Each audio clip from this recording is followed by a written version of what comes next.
Hello, I'm starting stream a little ahead of the timer today because I'm starting late. Sincerest apologies. I got caught up in organizing things for other things and forgot to install the game. Oh, I also forgot to change the stream title. That's not good. Sneak Hat, welcome. Oh, well, I'm sorry you had a bad day, but I'm really happy that you enjoy streams so much. I love that you're having a good time.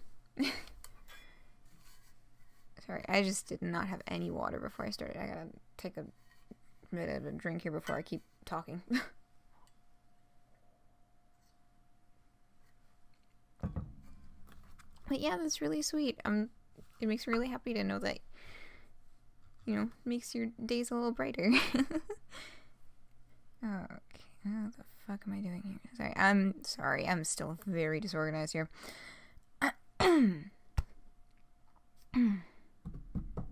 Yes. Readjusting the headspace from fashion show organizing and trying to get in touch with people and to playing game, good time, fun stuff. My Facebook thingy just went off. Where's my earbuds? Damn it, I brought them upstairs. Where did they go? I did remember to do that, didn't I? I don't know if I remember to do that, actually. Okay, well, let's take the stream start text off.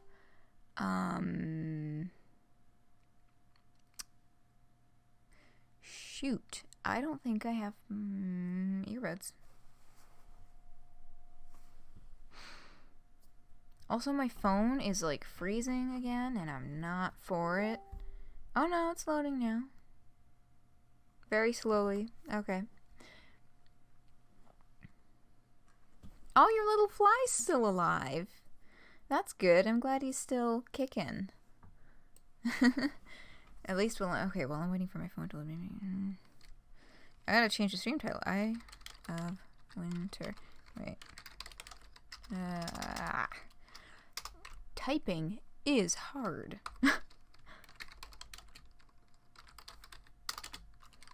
Winter, and that's part one. How do I? Oh my god, I've literally I can't even think of how I format these titles usually. Off to a bit of a slow start today.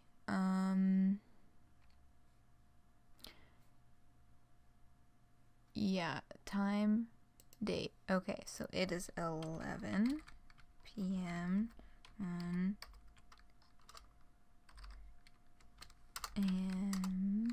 EST. That is the time. Okay. April 15. It is the 15th. 2019. Done. Okay. Update information. Cool. Now the stream title will be correct. Okay. That's.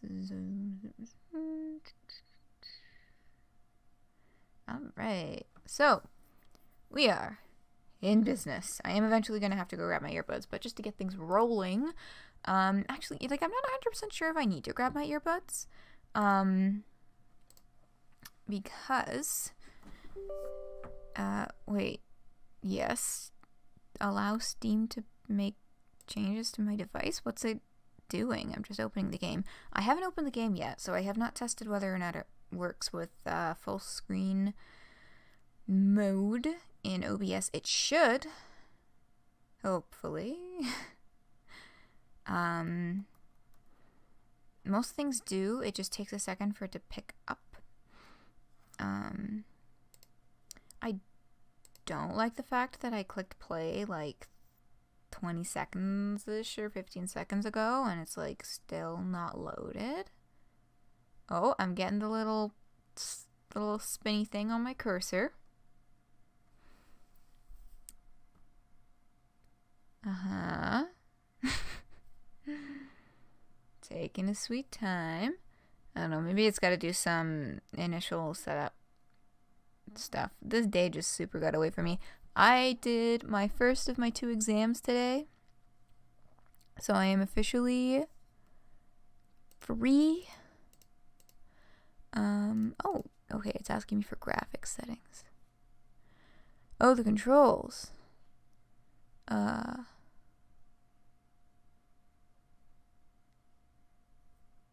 Yes. Cool, that's really sweet. That's good for accessibility. It asks you for your controls. Ooh. Are y'all hearing that?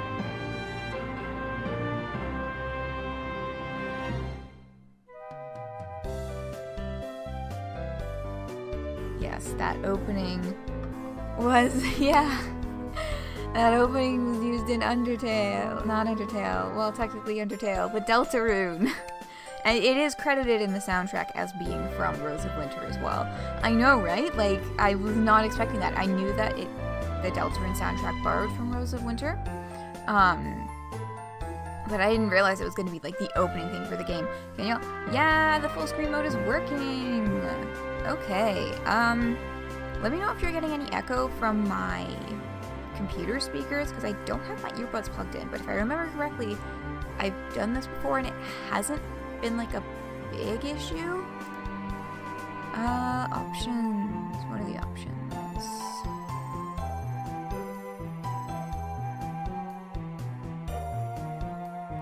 Okay. Cool. So I don't need to change anything there. Let's just start then. So this is like...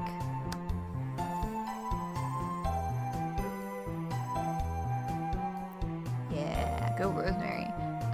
I forget what the plot of this game is. But, it's gonna be a good one. Hello, Syndical Syndicate. Welcome. Epilogue Life is treating me well. I am absolutely over the moon with the fact that, like, Homestuck is back, like, update culture is back.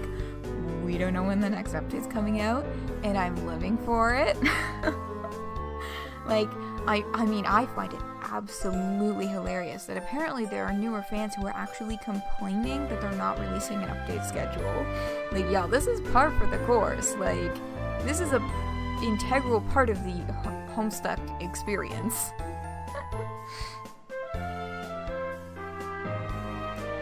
You read it for the first time a year ago. Oh yeah, I'll put the music down. But, well then, welcome to Update Culture then.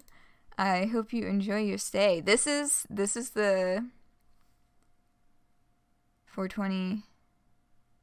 Did V mention something about that? Okay, I've heard that from like a number of sources, but none of them have been like 100% verifiable yet. So I'm just kind of like keeping my wits about me.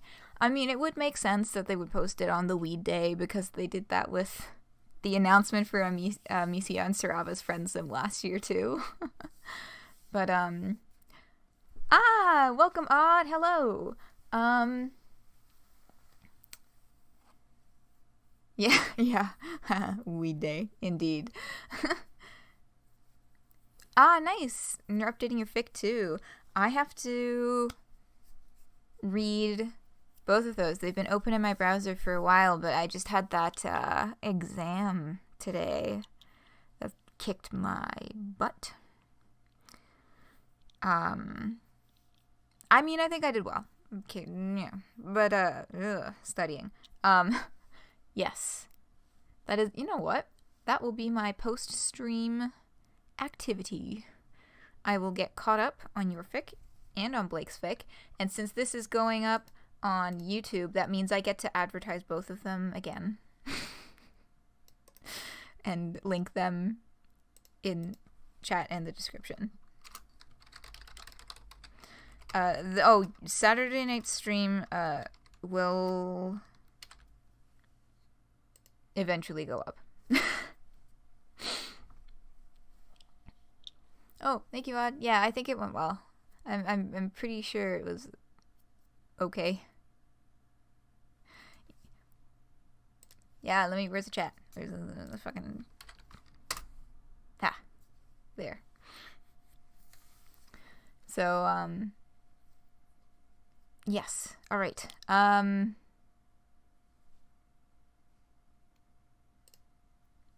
Okay, what am I doing? Getting my thoughts together. That's what I'm doing. I need to learn how to think. It's been a long day. I get like when I get like lack of sleep, it just affects me in that I just like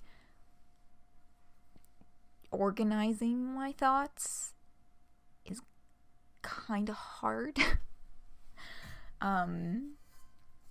But okay. Right, that's what I was trying to remember. I was gonna look up I was gonna go to the community page for Rose of Winter and read the synopsis because I've forgotten what this game is about. Been a while since I got it, I got this at the Steam Winter Sale, so I haven't really looked at it since then. Okay. So, an introduction to Rose of Winter before we hop on in. Rosemary left her family's farm a year ago to become a knight in shining armor. But being a knight is harder than she thought, and she's working at the foot of the perilous Mount Needle.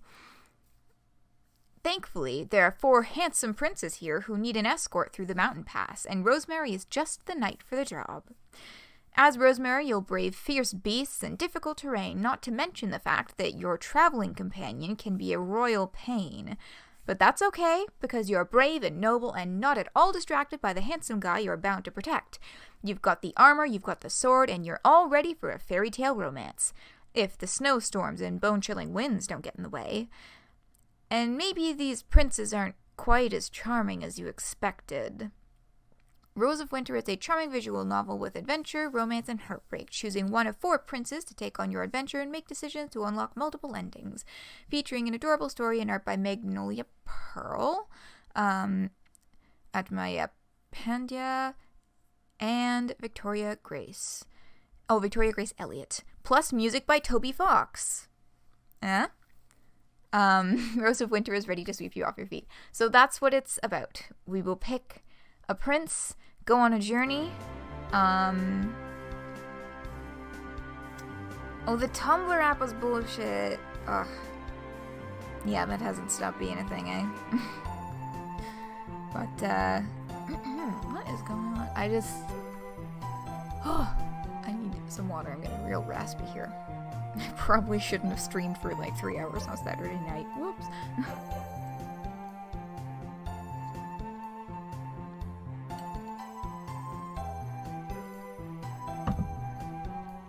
Okay, so that's Rose of Winter. So I think by that standard we might actually be able to go through this one 4 times, which would be pretty darn swell.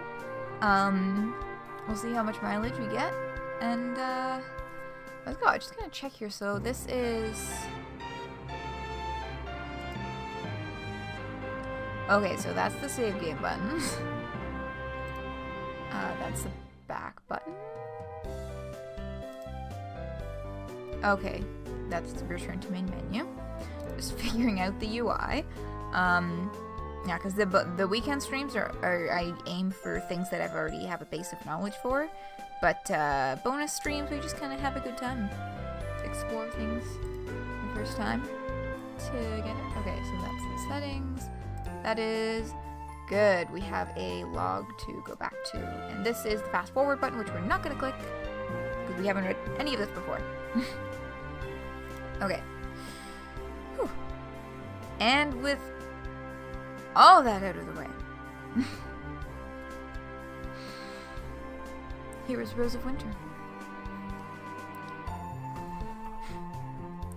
Beware, evildoers, for I am Rosemary, the Knight of Winter. Or should it be the Blade of Winter? Oh, maybe the Rose of Winter? Doesn't that sound impressive? You know, a symbol of hope bursting through the ice. That's good, right? I mean, it's not too completely embarrassing, is it? Oh well, I'll figure out a good knightly sounding title someday. My actual name is Rosemary, which isn't very knightish.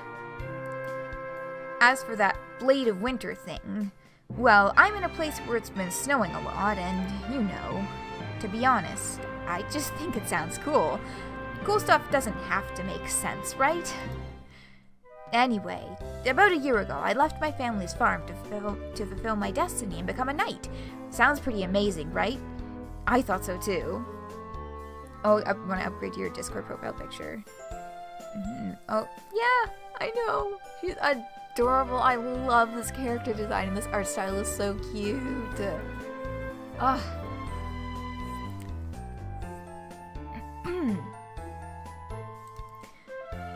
So far, though, I've just been doing odd jobs for gold, wherever I can find them. I've slain the occasional beast and rescued plenty of cats from trees. It's not exactly what I expected, but at least I'm making a living. I guess that makes me more of a mercenary than a real knight. But hey, I've got a cool suit of armor and my trusty sword, so I'm almost there. I hate to admit it, but it's harder to become a knight than I thought. I always keep trying, though. Yes, you go for it, Rosemary. I already love you so much. Ah, we have a room.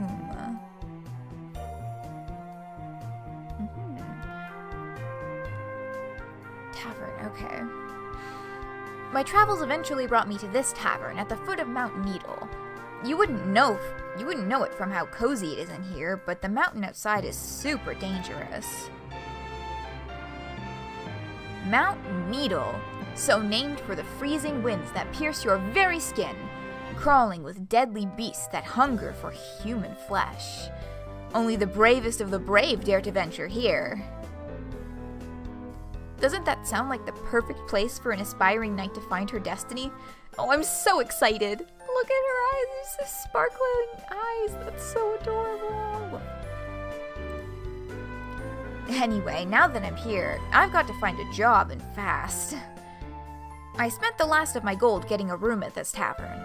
Planning ahead, isn't exactly my strong suit. Well, that's a mood. Luckily, the tavern has plenty of postings for mercenaries, knights, like me. It shouldn't be hard to find a job here. See, beyond Mount Needle lies Starlight City, one of the most beautiful and prosperous places in the world. People from all kingdoms gather there for important business. To get there, you can either travel by boat for days on end, or take a shortcut over the deadly mountain. Most people take the long way around, but it just so happens there are 4 princes of different kingdoms here at this tavern now. Each of them has urgent business in Starlight City and needs to take the shortcut, however dangerous it might be. They'll need an escort to make it across. That's where I come in. I may not be great at planning, but I've got good instincts, a huge sword, and more than enough strength to use it. Fuck yes, Rosemary. I can get a prince across that mountain with my eyes closed. I think. So, let's see. The 4 princes are... Okay, start taking notes, folks, because we need to decide which one to go with.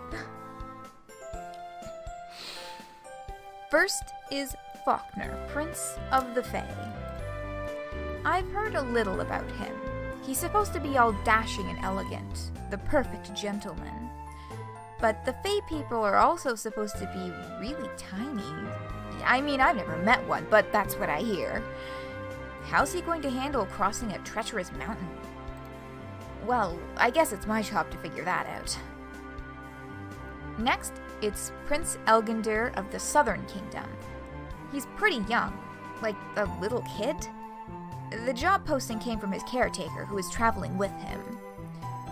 I don't like to judge based on looks, but doesn't he look like kind of a scruffy drifter?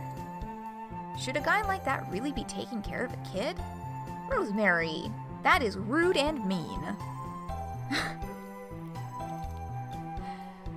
I wonder what the story is there. He didn't even post his name. Third is Tyroon, Prince of Dragons, who is... Well, it's kinda scary, but he's actually a real dragon. The job posting says he's a fire dragon, so he doesn't do well in cold weather. He has to take a human form to save energy, so he's really weak and needs a lot of help getting across the mountain. Oh, well, in that case, this shouldn't be too bad. And anyway, knights deal with dragons all the time, don't they? This should be a piece of cake. White hair and a dragon got you? I guessed that would be the case the moment I read that. I was like, we're gonna end up with this guy, aren't we? Okay, let's see who the last one is. Finally, there's Prince Kuya of Moonforest. To be honest, I'm more scared of him than the dragon. His kingdom is really isolated, so no one really knows what his people are like. But the stories say they're all barbaric, fierce hunters with giant claws and fangs like wild beasts. Still, if he's here asking for help like anyone else, he can't be that bad, right? Okay, maybe there were more jobs than just these 4, but these guys just seem super interesting to me. And by interesting, I mean hot. Oh my god! I mean, like, it is a romantically themed visual novel, but also,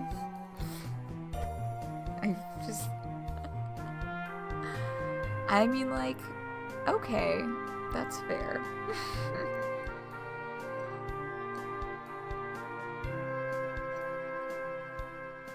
And I have to roll a dice.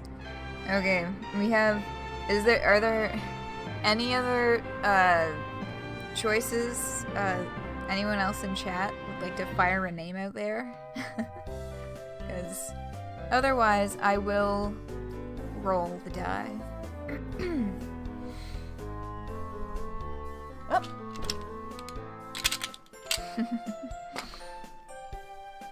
Oh, is the music level okay? I forgot to ask after I turned it down. Is it still alright to hear me? Is there any echo? Stream stop freezing challenge. Well, that would be helpful too, wouldn't it?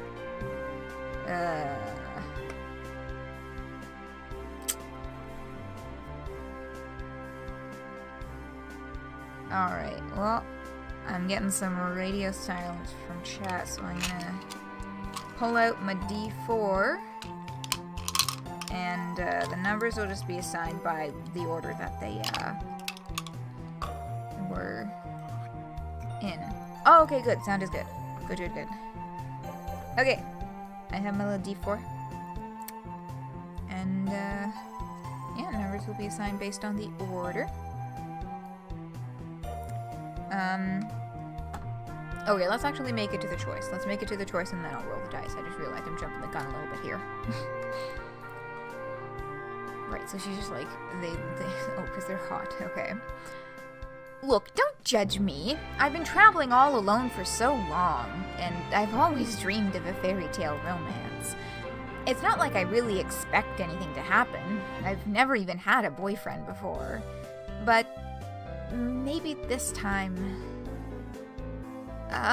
anyway, enough of this embarrassing stuff. I've got to hurry up and pick a prince already. Okay. So, in the order that they were introduced, I'm going to roll my d4, and we're going to see who our first journey will be with.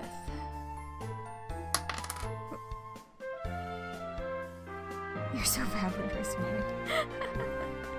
Okay, I have rolled a 4. Which means that our first prince is Kuya, Beast Prince of Moonforest.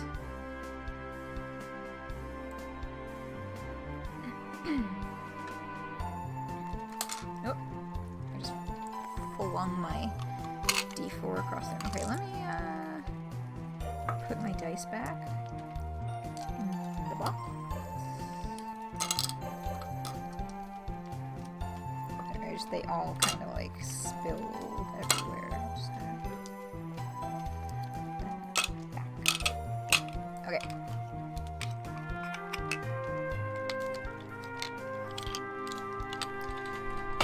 Ugh. Okay, so Prince Kuya, Beast Prince of Moonforest. Yes. Right, working at the same Prince. Yes, the die has spoken. My d4 landed on 4, so here we are with Prince Kuya, and let's get our first feel of his personality. He is. Yes, he is big. Okay, actually, I need a little bit of water again. It's just one of those days my throat is not being kind. The song makes you think of Deltarune.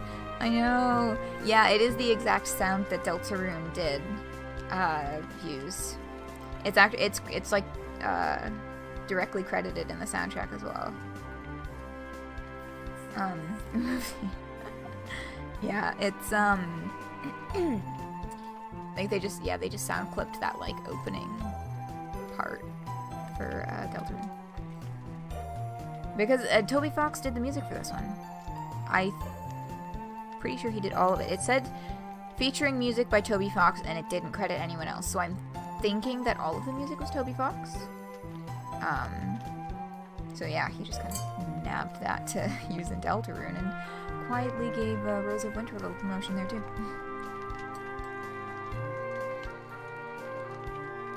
Yeah, in this game, I believe you found this game because the artist for this, here it is again, the artist for this did at least one of the Paradox Space comics. That is how we found it in the first place.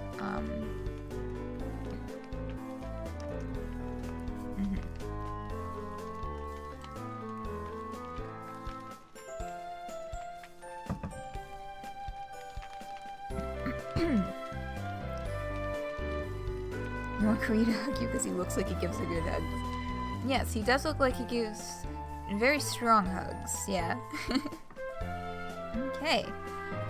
Let's start our journey. I finish gathering my supplies and getting ready to go. By the time I arrive in the main hall of the tavern, Prince Kuya is already there.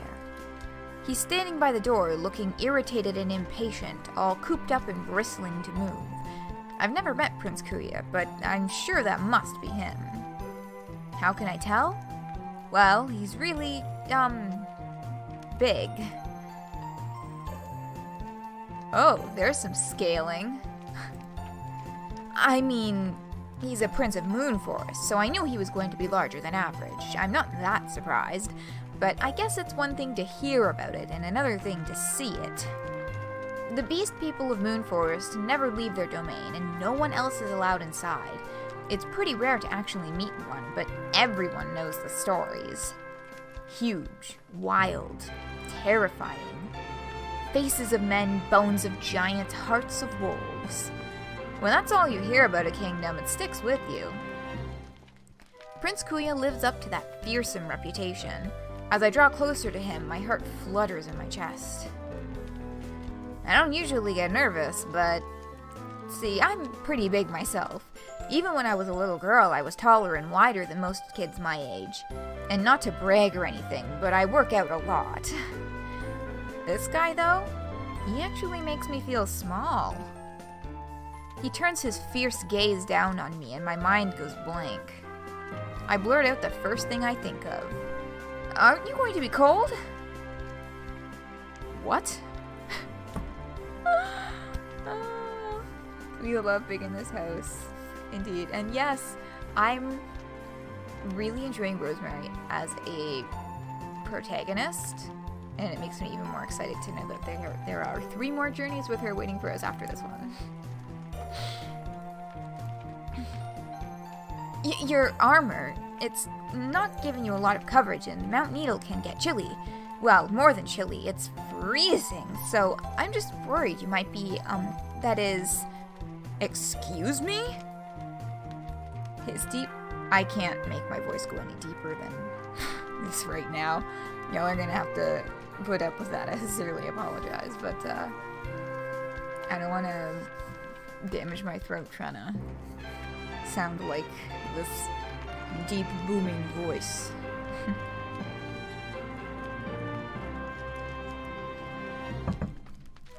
We love a disaster. Oh, that's right. Pointy teeth. Very pointy teeth. His deep, booming voice shakes the floor. Everyone in the tavern falls dead silent and looks at us. I know right away that I've messed up. I'm so sorry. I just blurted out whatever I was thinking, and I was looking at your chest, your armor, and oh, never mind. Please, just let me start again. Hello, Prince Kuya. It's an honor to meet you. My name is Rosemary, and... Rosemary? Is this your first time meeting a son of Moonforest? Yes, sir. To be honest, I hardly know a thing about you, or your people, or how to address you, or anything. I apologize if I've offended you, sincerely. You know nothing. Truly nothing? Very well then, I shall educate you. Rosemary, you speak to a great hunter prince. These clothes were bestowed upon me as proof of my great skill and endless triumph. Oh, he's smiling now. It makes me laugh to hear you questioning them. Haha, see? I'm laughing. I'd be offended if I thought you were clever enough to intend your words as insults, but you are clearly just ignorant of civilized ways. I knew you outsiders were weak and tiny, but I had no idea the extent of your inferiority. Oh, that's a yikes, just a little bit. For your information, we hunter princes brave much harsher conditions than this pitiful mountain. The cold is nothing to us. You outsiders need to be swaddled like infants when faced with a little snow, but I assure you I am made of stronger stuff. These clothes are sufficient, and I'll not hear another word about them. His words sting, and it's hard to ignore the people staring at us. But the first thing I said to him, the very first thing, was an insult to his clothing, which is obviously very special to him. I should have known better. As such, I really don't have the right to argue. I'll just have to grin and bear it for now. Yes, Prince Kuya. And another thing, you do not call me by my name. Address me only as your mightiness, or don't speak to me at all. Yes, your mightiness. He looks away and is silent for what feels like a long time. Have I really offended him so deeply? I can't believe it. 5 minutes into this job and I'm already blowing it. Some night I am. It was a joke, wasn't it? Oh no, it wasn't a joke. I thought he was gonna be pulling her leg. Nope. Sorry for yelling. Huh? Never mind. Come along, Rosemary. We have a long journey ahead of us. I hoped for a more formidable companion, but when in the land of lowly outsiders, even a prince must make do. Haha. Yeah, because, see, I thought that he was fucking with us because I thought he was gonna be like, psych, loser. But instead he just, like, went red across the cheeks, as if, but, so it still gives me the impression that he's pulling Rosemary's leg because he doesn't seem like he was actually used to being called that at all.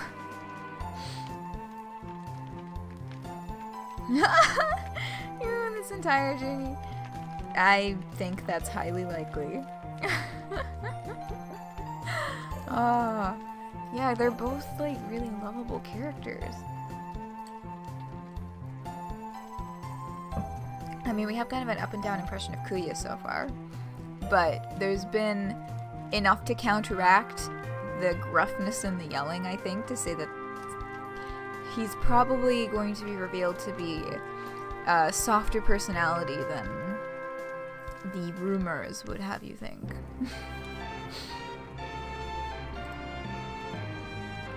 I mean, his humor tends to be along the lines of degrading everyone around him. So, like, that's not nice. But we'll see where this goes. You don't have to worry, I promise. I'm pretty strong. Maybe I'm not as tall as you, Prince Kuya, but whoops, I mean... Do not make me repeat myself. I told you to address me as your magnificence. No, he said mightiness. Yeah, he's absolutely pulling our leg. Okay, our first choice. Well, technically the picking which prince was the first choice. We have soft big boys in this house.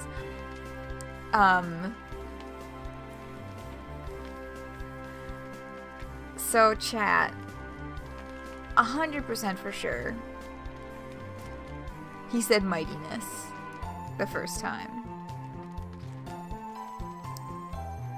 So, of course, the choice is, do we point out the error or just roll with it because we've already made an impression? Something different? Okay. Yeah, that's like that would be my inkling too. Soft big boy is your ideal aesthetic. Yeah, that'd be kind of what I would go for too if I was in this situation. I'd kind of be like, wasn't it this? Maybe? What? No, he said something different last time. I'm pretty sure you said I should call you your mightiness. He's blushing again because he was totally bluffing. Oh, did I? I mean, don't question me. I mean, I'm not... Both are correct. Yes, that's it. Aren't you smart enough to figure that out? Okay, so he's putting up the tough guy act, but like, it's paper fucking thin. I'm not one to lose my temper, but this is annoying. It's not my fault I can't keep track of his own stupid title. Oh, he can't keep track of his own stupid title. I know, already it's just like, he's definitely not gonna end up being what is expected here. I decide to keep that thought to myself, though. It's something in his expression. It isn't that I'm too scared to defy him. It's more like, will I hurt his feelings if I keep arguing? I think he's embarrassed that I called him out. It's kind of adorable, in an obnoxious way. Okay, that makes sense. I'll remember that. Your mighty magnificence. Oh my god!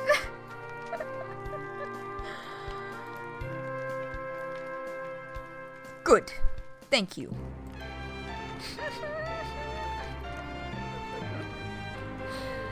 So, Rosemary, you fancy yourself strong, do you? How amusing. I don't fancy myself anything, I just... You'll think differently once you see the strength of a true hunter prince in action. Now, let us be off. What's this guy's deal? It's not like I claim to be stronger than him or anything. I don't really care which of us is stronger, at least not as much as he does. Oh well, he's paying me to take him across the mountain, and like Mother always said, any job that pays is a good one. This job, though, I have a bad feeling about it. I hope I'm not in over my head. We have left the tavern. I know, mighty magnificence, like, mixing it up, Rosemary, and he's just like, already embarrassed, so he was like, yes, thank you.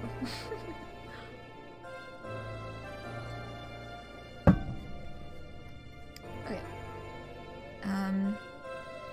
Let's see, what was so quick? Oh, it auto-saves your last choice. That's handy. We are going to save here. User save slot number 1. Okay. Oh my god, it's 11:50. We're already almost at break time. After an hour of walking, we've made good progress up the mountain. The sky is clouded over, though, and the snow is already falling fast. The weather might clear up as the days go on, but it's more likely that things will only get worse from here. Also, I can't help but notice that Kuya is shivering in the cold.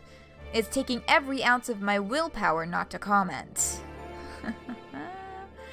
So, literally everything you said has been bluffing. I mean, possibly it is true that this armor is special, but all of that stuff about the cold is nothing, blah, blah, blah.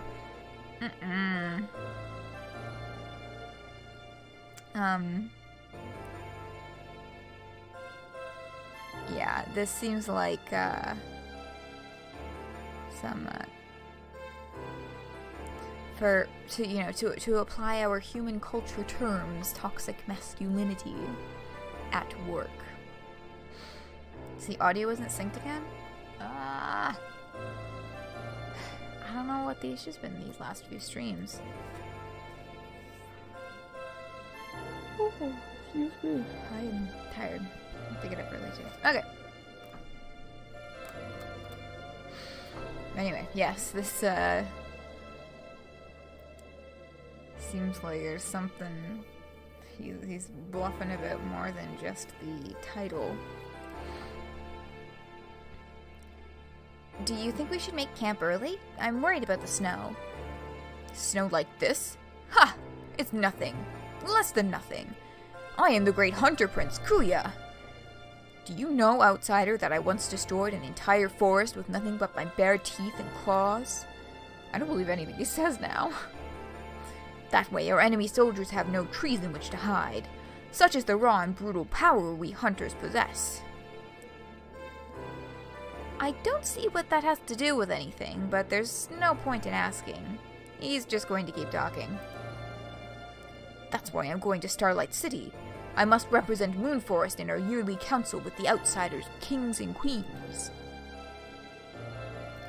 I have 5 older siblings, and usually my elder sibling represents our kingdom, but this year I was chosen.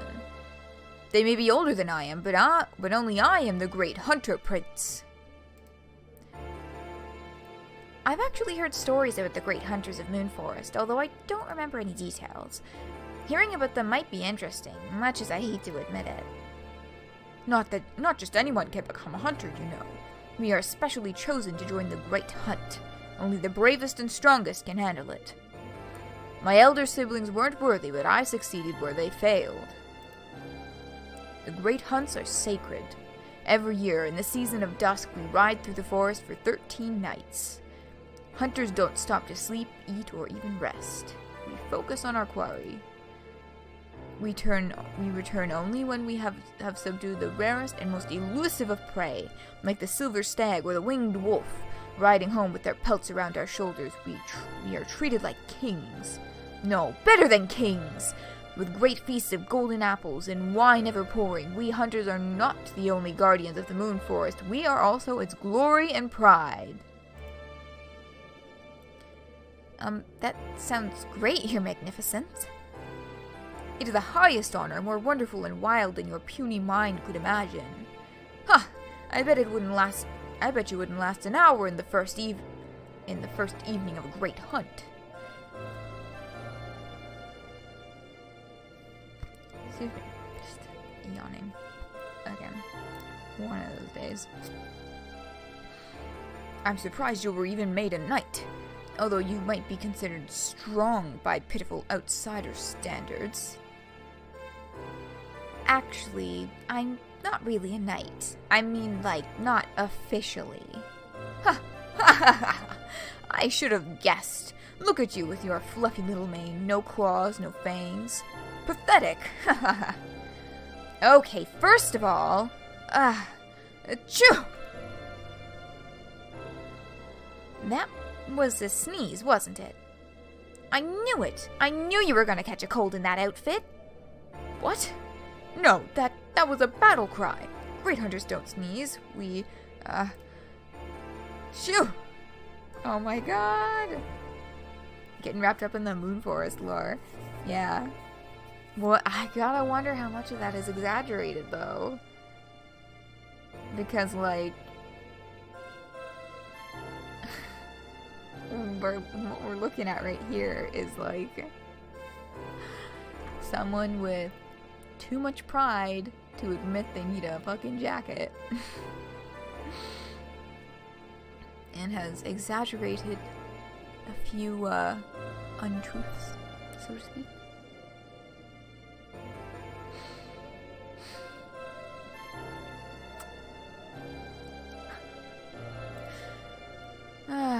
Whatever you say, your magnificence. I grab my pack and pull out a small piece of bread wrapped in leaves. Here, eat this. Why? Is this some kind of trick? No, silly, it's a snack. If you eat more, your body will have more energy to keep itself warm. I know it's not much, but it might help. Though he still looks a bit suspicious, Kuya takes the bread from me and gives it a tiny nibble. I hate to admit it, but it's awfully cute. This is delicious. Oh my god, his eyes got all big. What the fuck? They're all big and glossy. Ah. Good. Does it help? Do you feel warmer? Well, I wasn't actually cold, remember? But maybe a little. Ha! Glad to hear it. Why are you being so nice to me? Can I just veto the top option immediately? Okay, so him asking this is giving me a better picture of his personality. He's not projecting the machismo stuff. I feel like he's mainly projecting it because he knows that's what people expect. Absolutely can. Yeah, because that's mean as hell. But yeah, I guess, yeah, there's definitely something up with all that pride. You know? Keeping up with expectations, I guess. Have some water.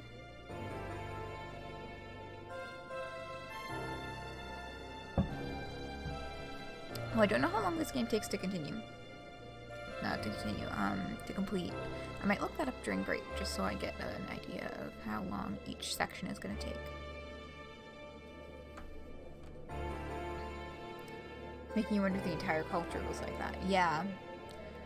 But it seems a little more like he's putting on airs. Because it's the right thing to do. Why wouldn't I want to help you? It's kind of my job, and besides, that's what knights are supposed to do, right? Help people in need? I wouldn't be very heroic otherwise.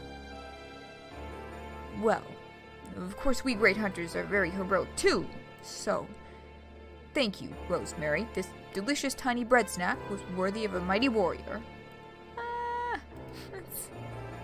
that's cute. Wow, that's not a compliment I ever expected to hear, but you're very welcome. It's almost a nice moment. Unfortunately, it doesn't last. As soon as we start walking, he starts going on about his adventures again. You'll meet more Moonforest boys later down the road. Yeah, that would be interesting. It feels like he's been talking non-stop for hours. I know Mount Needles. I knew there's a tense error there. I knew Mount Needle was bad, but I didn't think the journey would be this painful. Oh dear.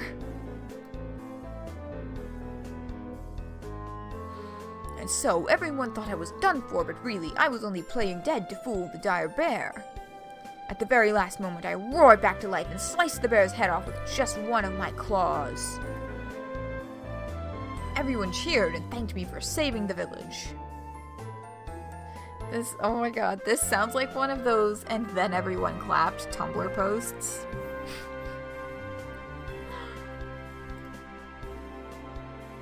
But really, I don't do it for thanks. I do it because it is my honor as a son of Moonforest and a hunter prince.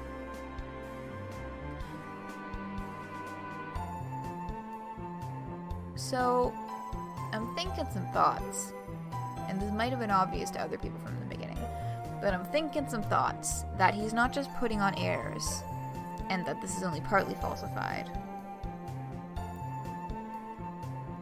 I think he's making up basically all of the Brave Warrior stuff. It's not like he is a hunter prince, but no one ever calls him mightiness or whatever.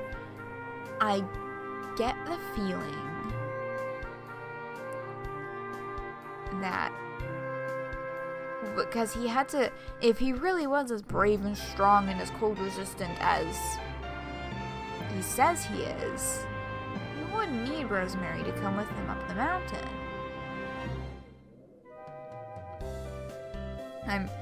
I'm right? Fuck yeah, I'm right.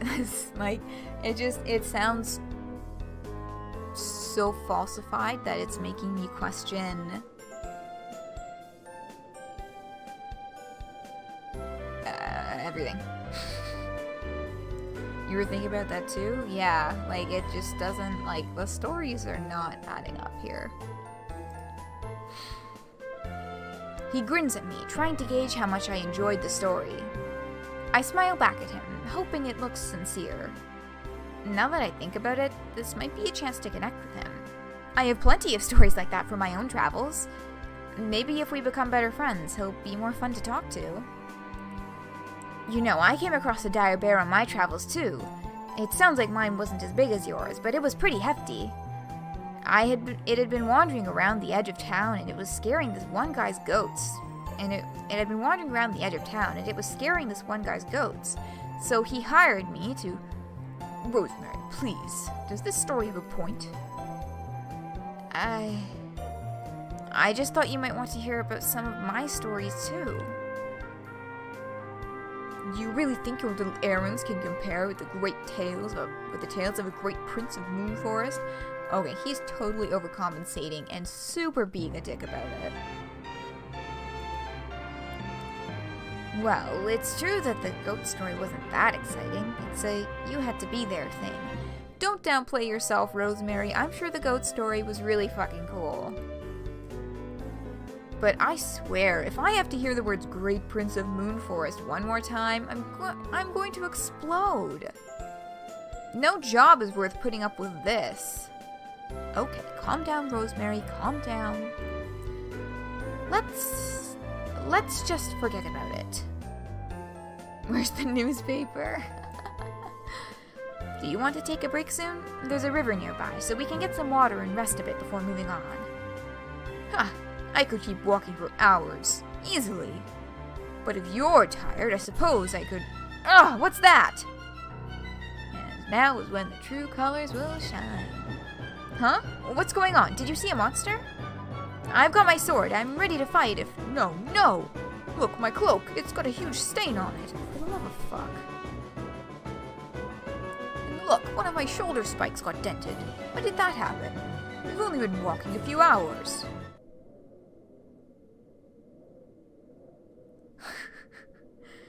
Huh? Jeez, from the way you screamed, I thought we were in danger. I did not scream. I bellowed a mighty roar of fury. Look at this mess. I guess, but that tends to happen when you're hiking up a deadly mountain. Hasn't your cloak gotten ripped or stained on your hunts before? Well, obviously. Yes, of course, but it's only gotten stained with the blood of deadly beasts. I know, Rosemary, call him out. This is mud, a totally different thing. Y'all think that mud wouldn't happen on a hunt either? Please. You said there was a river nearby, yes? Let's stop here so I can wash it. Hurry! Whatever you say, your mightiness.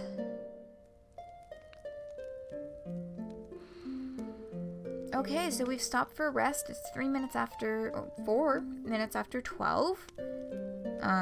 He is absolutely not gone on hunts at all. He's bluffing about everything. Let's overwrite that. We'll save here. And minimize that window to play some differing music for break. Okay, so I'm gonna put on some music. We'll set the timer for 5 minutes, and I am going to look up how long this game is because I don't know. Alright, back in 5. Hello. Back in business.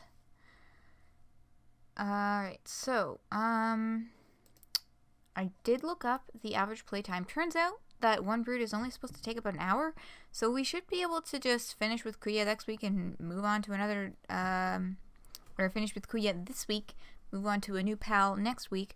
So, yeah, let's chill. You know, we'll be able to have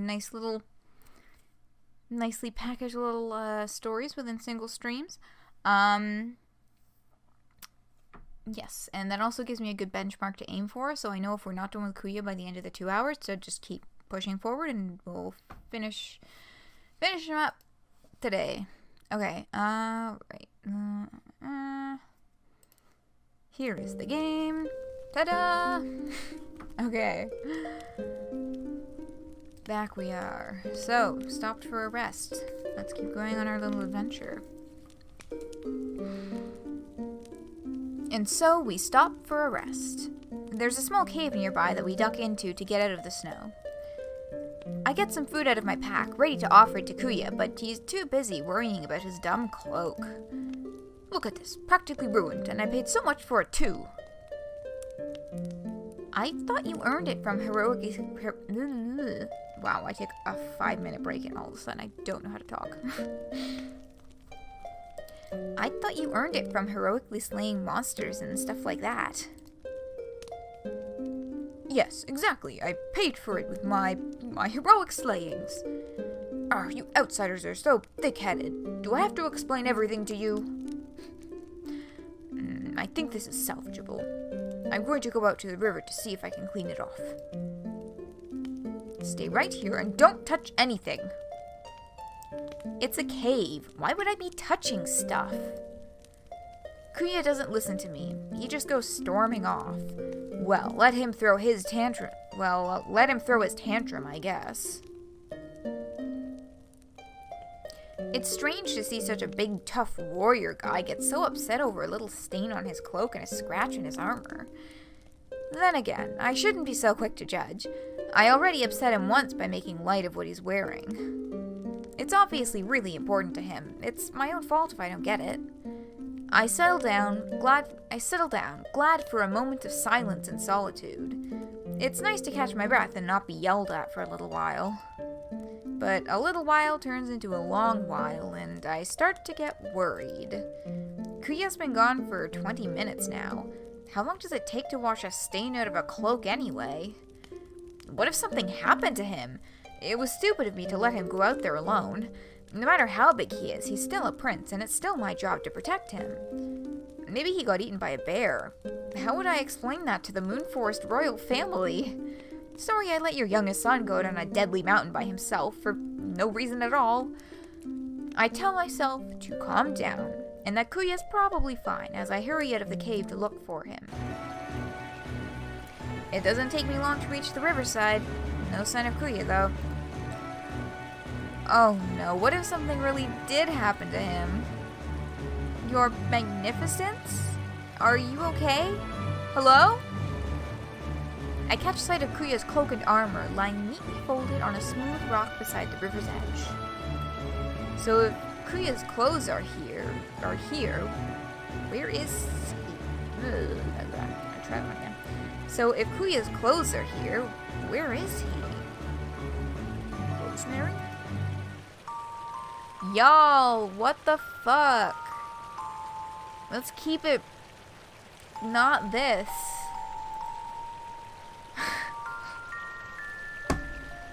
Yeah, Odd, you came back just in time, I guess. God fucking damn it. Like, I kinda saw this happening, but I was just like, please. No. Please don't do this fucking trope, but here it fucking is. I know, and they're playing lullaby music and shit. This is ridiculous. Oh my god. I'm speechless. I knew Kuya was a big, muscular guy, but suddenly I'm seeing his actual body, and I'm overwhelmed. He's beautiful. I never thought I'd use that word to describe Kuya, but no other word would do him justice. I literally cannot take my eyes off of him. I want to memorize every detail so I can keep coming back to this image in my mind. Yes, it seems that he was indeed taking a bath. After a moment, though, the reality of the situation hits me all at once. Ah! Ugh! What are you doing here? Why are you looking at me? It's not like I was trying to. You're the one who took your clothes off for no reason. Why did you do that? Isn't it obvious? I washed them, and then I realized I was dirty too, so I took them off to bathe in the river. You wanted to bathe in a freezing river, completely naked, on a snow-covered mountain by yourself? What's wrong with you? You'll get frostbite and die. Do you have any common sense at all? I told you I am a great hunter prince, and I don't feel the cold. Oh, why do I bother trying to explain myself to a lowly peasant like you? I'll do what I please, and... Ah! Kuya slips, and my heart stops beating. He's about to fall back into the freezing water. If I don't act soon, he'll be swept away by the river, and then there won't be anything I can do to help him. Time stands still. I move without thinking, closing the distance between us as fast as I can. God fucking damn it. I throw my hands around his waist and pull him sharply away from the riverbank.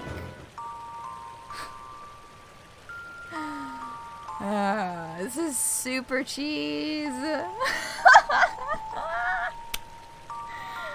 But, like, not just super cheese, but it's like they're smashing the two tropes together, and I don't know what to think here. The good news is, I managed to drag him to safety just in time. The bad news is, in doing so, I press him against me and get a faceful of Kuya's naked chest. I stay like that for a minute, stunned. His body is so smooth and firm and surprisingly warm. I guess it's not really such bad news after all. Rosemary? Huh? What? You're touching my chest. A lot. Oh, we unlocked an achievement called Quite a Handful. Ah, so I am. Ha! Goodness, what a situation. Let me just go ahead and stop doing that. I step away very carefully. I kind of wish I didn't have to. Wait, what am I thinking? This is Kuya, the biggest jerk in the world. But even jerks can have nice chests, right? Well, I've never been more embarrassed in my life. Yes, me too. To be honest, I'm feeling a lot more than just embarrassed, but I'd rather die than let him know that. I avert my eyes, and he goes to put his clothes back on. There, see? I cleaned the stain out of the cloak and hammered the dent out of the spikes. After that, I have no idea what to say. Handful, I know. Oh, it is. Oh, beautiful is a word for it. It sure is something. I know this is an awkward situation, and I'd rather forget it completely. But, Rosemary, do you... What's that? I couldn't hear what you said. I said, do you think it looks okay? What? Your outfit? Well, yes, I went through all that trouble to get it to look nice again. What do you think? I take a step back and get a look at him. I want to answer honestly. It'd be really satisfying to tell him he looks like an idiot, but the truth is, I'm a sucker for cool-looking armor, and I love the spikes on the flowing cloak. I wonder if my armor would look good with a few spikes. But then, maybe I'm giving him too much credit because my brain is clouded by hotness. That's a thing, right? I don't want to encourage him to be a jerk, but I don't want to lie to him either.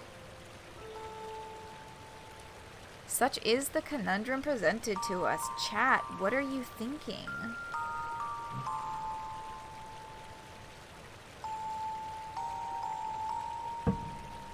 You fucking love this dude.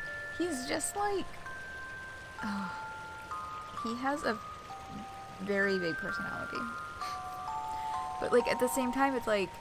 it's so big, he's trying so hard to hide it, but it's just like super not working.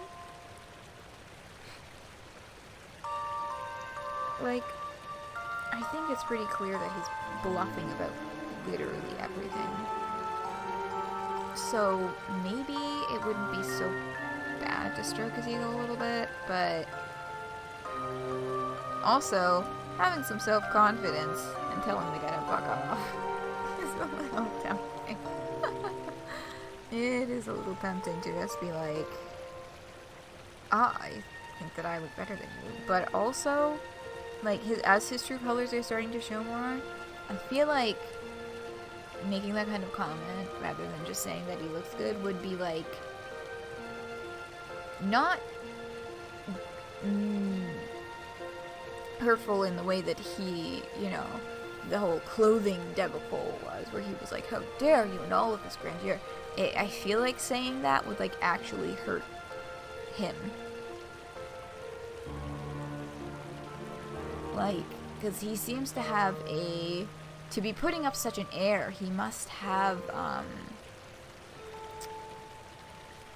a bit of a sensitive self-image and ego.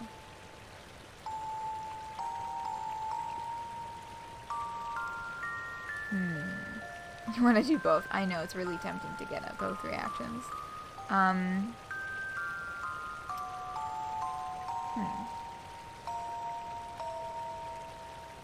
Or we can go back and forth. There's few enough choices in this one that I feel like the discussion's worth it. But if you're neutral and there's no other feedback, I kind of want to tell him that he looks awesome because I don't want to hurt his feelings. And also, it's, you know, honesty is the best policy and all that jazz. Just gonna have some more water.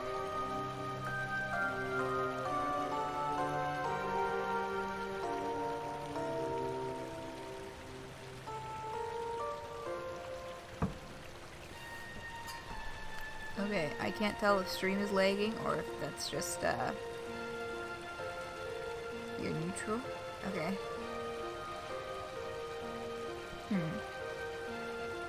I know that stream is pretty laggy at the moment, so I want to give people, like, some seconds to respond, but, I think I'm just gonna have to go for it. Okay. You look pretty awesome. Really? I mean, of course I do. I always look magnificent, don't I? Alright, don't push it. I was gonna say, I think your spikes are pretty neat. Maybe I could put something like that on my armor, too. Yeah, and then we would match. Or we would if you weren't vastly inferior to me in every other way. Y'all, don't backpedal, just embrace the camaraderie, embrace the slight romantic tension that just happened because of the naked thing. Just let it happen, my dude.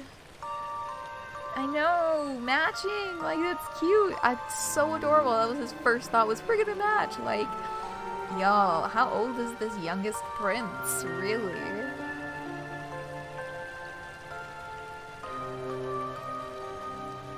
Hey, watch it. Don't forget who saved you from freezing to death just now.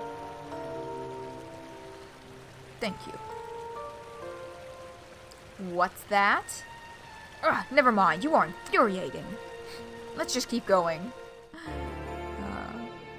And so we gather our supplies and keep walking. I'm glad we're moving again, because it gives me something to think about besides Kuya without any clothes on. Oh, who am I kidding? I can't stop thinking about it. I don't even want to stop thinking about it. But I have to. It's Kuya. I don't care how hot he is. He's a big, mean, blowhard jerk. Okay, I care a little about how hot he is. And if he's totally awful, why do I feel so conflicted about it? And why can't I just enjoy his hotness and move on? I guess it's because in a few small moments, he's shown me something different. When he's vulnerable, he's kinda nice to me. Or at least, I get a glimpse of something more, underneath all that bluster. If he were like that more often, maybe. There's no use in wishing for something that's never going to happen. No matter how nice it is to think about, I've got to forget Kuya's hot body. Although it's nice to distract myself with those memories while the real Kuya is ranting at me. And anyway, you outsiders don't even have any horns. I thought they must just be really small and under your hair, but no! Which, oh my god, is it Terezi who says that to John? Or is it Karkat? Somebody says that. No, Kanaya says it to Rose. I'm pretty sure that Karkat uses it as an insult at one point. Terezi probably as well. Love her big sword? Yes, I am looking forward to hopefully eventually seeing some panels where she uses that big sword, because fuck yes. But literally, this is fucking straight out of Homestuck. I think, yeah, like, Kanaya to Rose, when she finds out what Rose looks like, is like, she's like,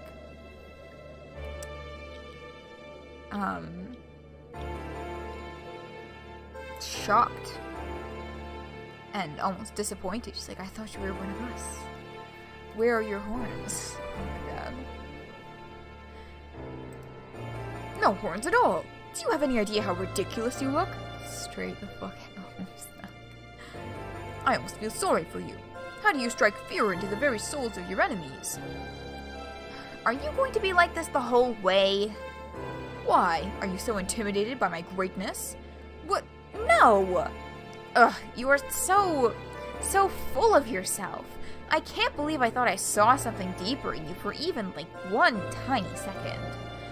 At least now I know for sure that looks aren't everything. Cat's out of the bag. That was probably more than she intended to say.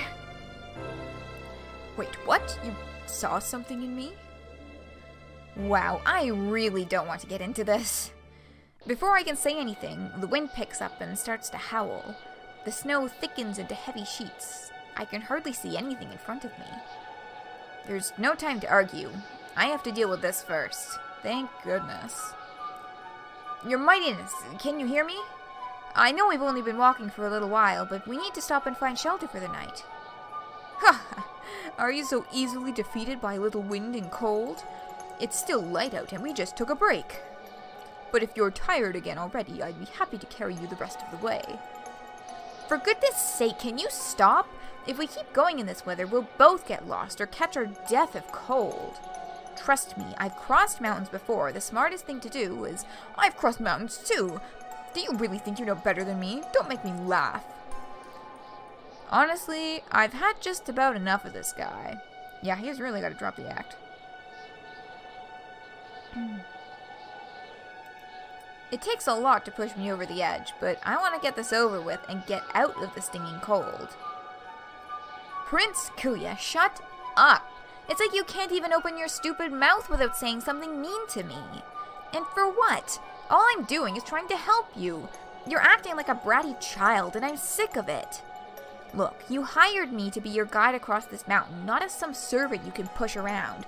But you still won't take any of my advice or listen to a word I say. Why did you even hire a guide at all if you think you're so superior? You may not think so, but I actually know what I'm doing, okay? Probably more than you do. But if you're not going to listen to me, I should just leave you to die alone on this mountain for real this time. Oh, that's a little much. But, whew. There's a thick veil of snow around Kuya, blurring his features. He doesn't answer me at first, but comes closer to me, moving with strong and purposeful strides. I almost forgot how large he is. He towers over me easily. Now that he's closer, I can see his face more clearly. He looks angrier than I've ever seen him. The sight of it shocks me into silence. If I weren't trembling with anger myself, I wonder if I'd gone too far. When he finally speaks, his voice has a hard edge to it, a vicious growl that seems to shake the earth even through the layers of snow. How dare you? How dare you? You speak to me as you would a child. I am not a child. You truly believe that I need you? You, a lowly outsider, weak and pathetic like an infant? What possible use could I have for you? If you knew what I was, you'd beg to serve me. I am the great Kuya who once tore the throat out of a wolf drake with my bare hands.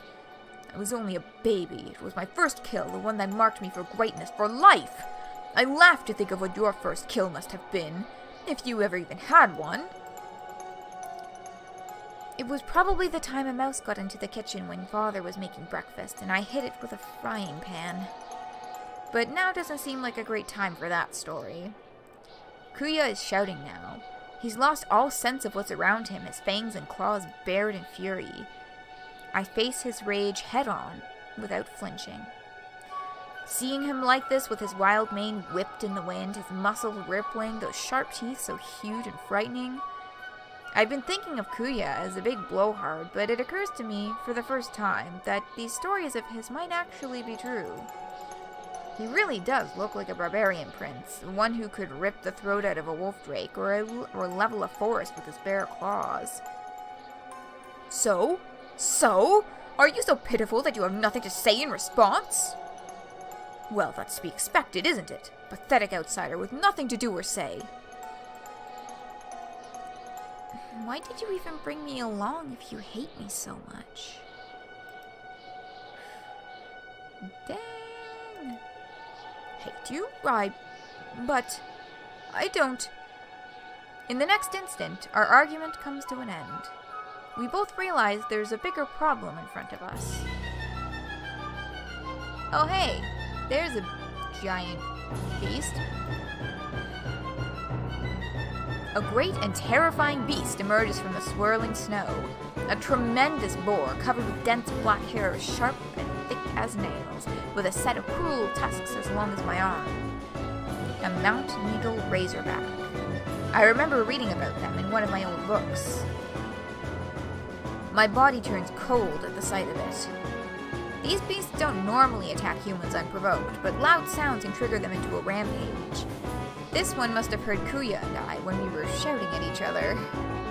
The razorback saunters towards us, its tusks lowered in an attack position. I grab Kuya's arm and speak in a low whisper.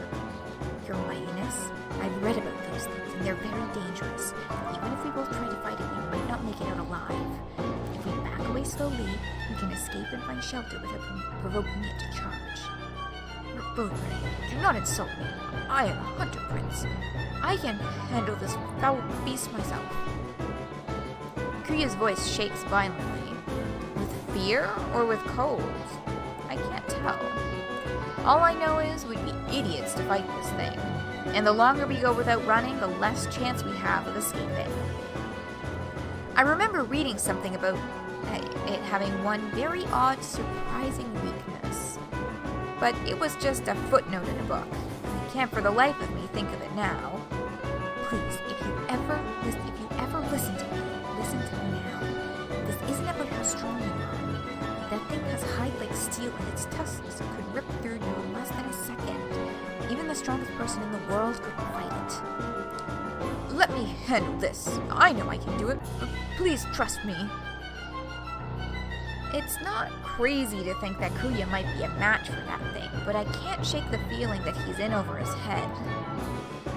I don't know what to do, but it's too late anyway.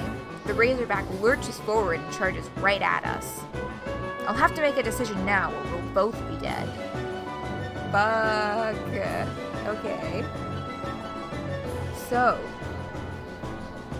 we need to decide if we're gonna leave this guy for dust or protect him.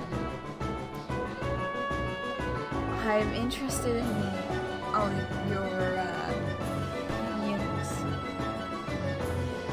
I have a feeling that if we let Kuya fight the Razorback alone, then she's still gonna jump in and save him. But, you know, it might finally reveal whether or not he truly is a liar, but also don't want to reveal that he's a liar by getting him killed. Yeah, protects. Definitely. Leap in front of Kuya and protect him. Yes, there's that sword! Fuck yeah! I don't care how strong Prince Kuya is. He hired me to protect him, and that's what I'm going to do. I leap in front of him and swing my sword out in a wild arc. My sword scratches the Razorback's nose. It squeals angrily and veers off, but only for a moment. What? You hit it! You actually hit it! Just a tiny scratch. I think it was more surprise than hurt. Don't celebrate yet. The Razorback changes course and comes thundering at us, angrier than ever. I don't think a simple scratch will stop it this time. I really wish I could remember that secret weak spot, but I can't, so I'll have to improvise. Hold on tight. What? Yes!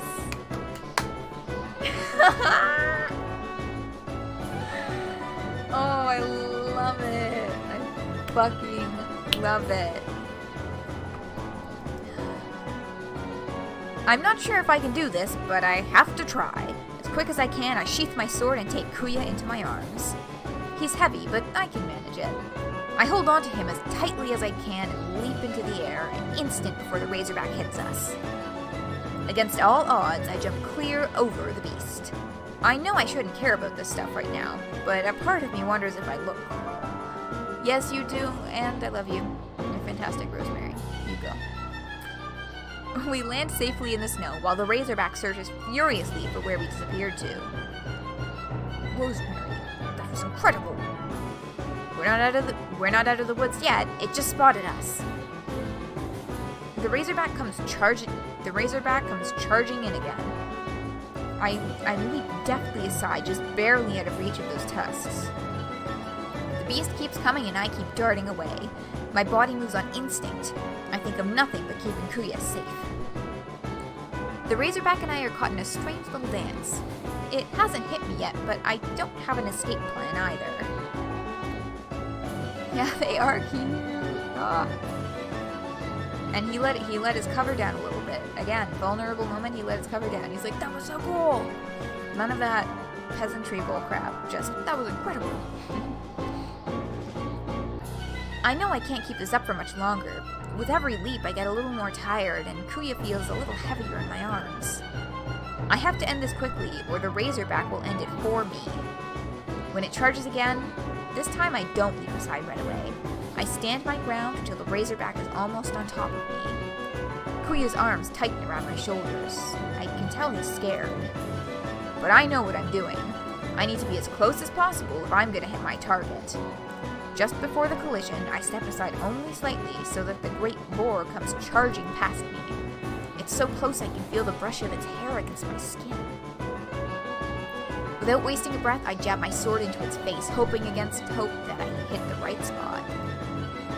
I hear a great squeal of pain. I leap away, putting as much distance between us and the beast as possible. What did you do? Did you hit it? There's blood on my sword, so yeah, I guess I did.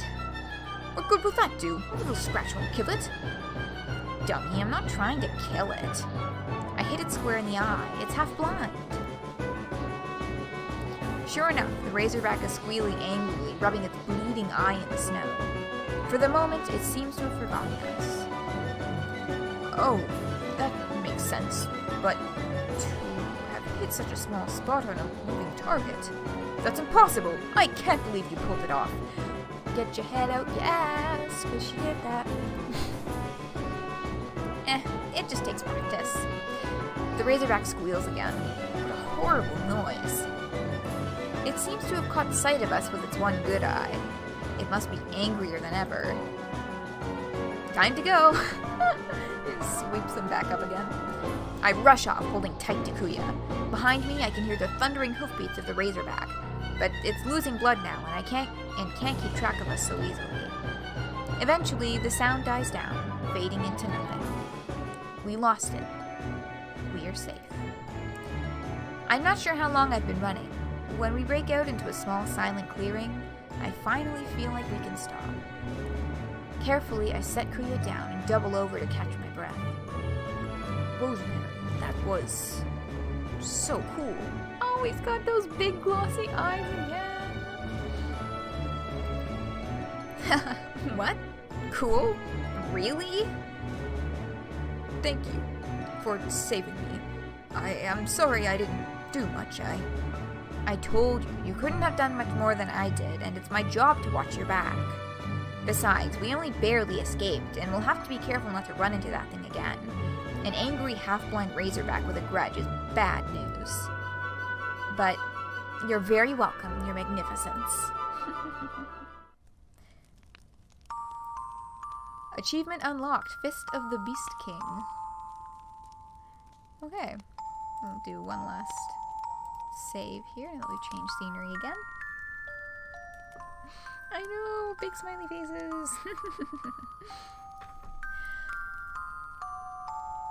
We decide to make camp in a cave nearby, since we're both pretty wiped out. For once in his life, Kuya is pretty quiet. He seems eager to help set up, too. It's weird, but not unwelcome. I settle down for dinner by the fire. I have some hard bread and jerky in my pack. Kuya doesn't have anything. He must be hungry. Your Magnificence? You can have some of my food if you want.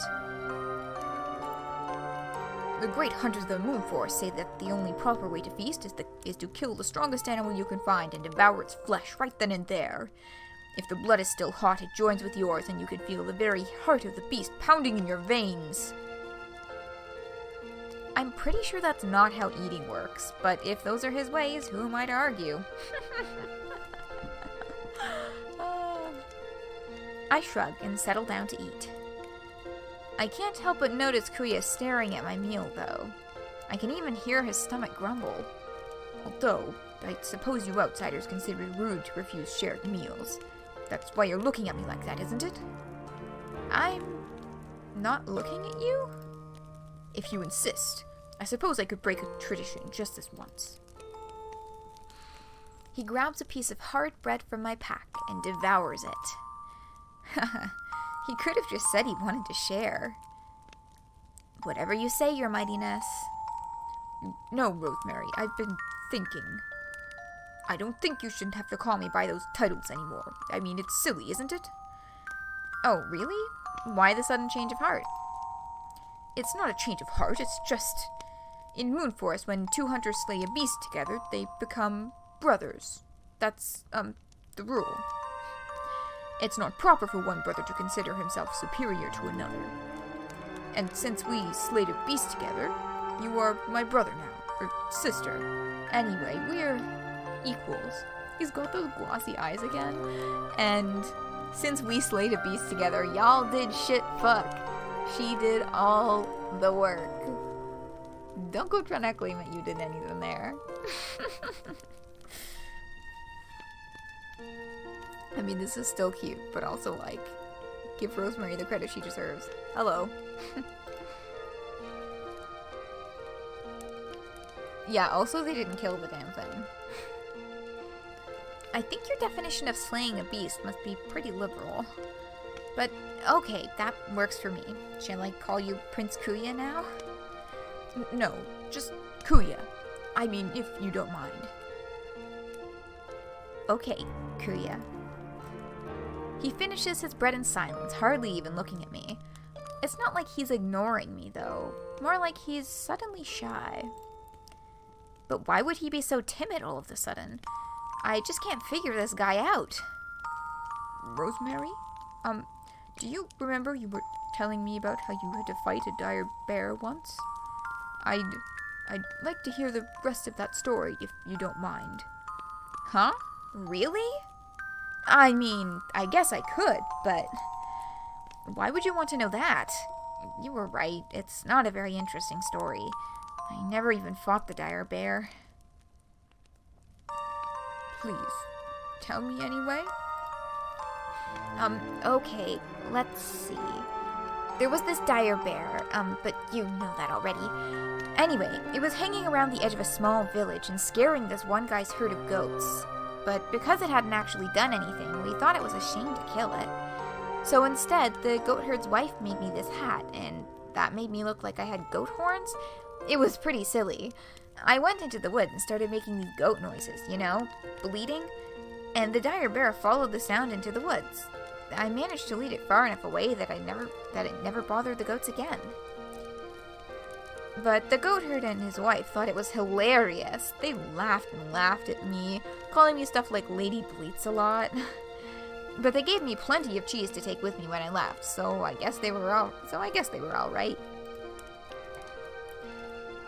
When I finished the story, I cringed a little. Definitely, you had to be there thing. But to my surprise, that is absolutely without a doubt the funniest story I've ever heard. Rosemary, you're incredible. A great fighter and a marvelous storyteller. Is there anything you can't do? Laying it on a little thick there, isn't he? Starting to get freaked out. What's this guy's angle? I have to keep my wits about me in case he tries anything. I didn't think it was that funny, but thank you, I guess. Kuya finally stops laughing after a few minutes and wipes tears out of his eyes. Then he just stares at me with his big puppy dog eyes for what feels like way too long. Your hair is very pretty in the firelight. So, all of a sudden he's taking down the tough front. But, dude, you're giving poor Rosemary whiplash. This is some real fucking emotional whiplash happening here. Okay, time to change the subject. Thanks. So, what about you? What about me? Well, you've told me plenty of stories already about, killing monsters and great hunts and destroying enemy armies and stuff like... But that can't be all you do, right? I mean, what's your day-to-day life like? Tell me about Moonforest. It's pretty much a mystery to me.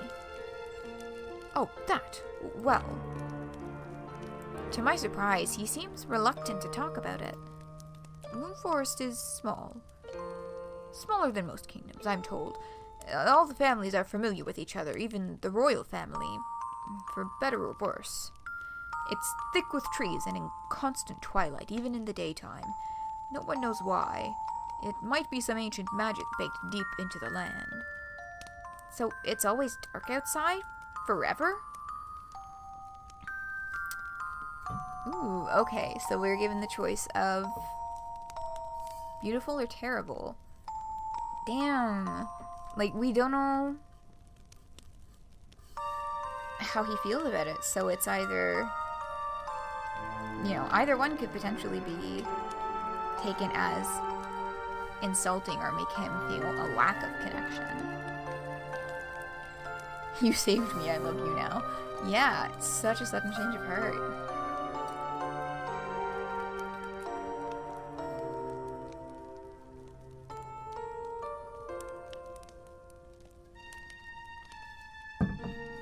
Sorry, I was just having some water.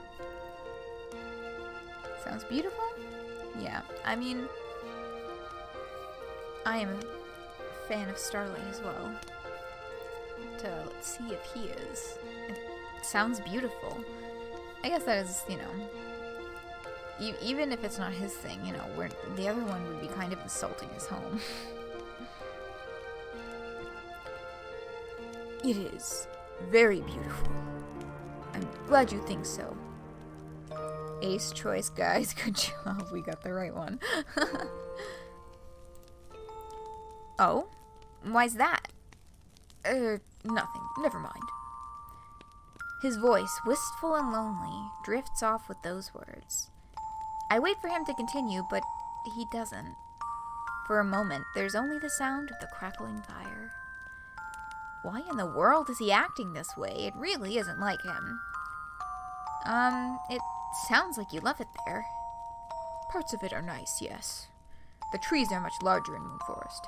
They're purple and reach farther into the sky than you can see, fading into mist.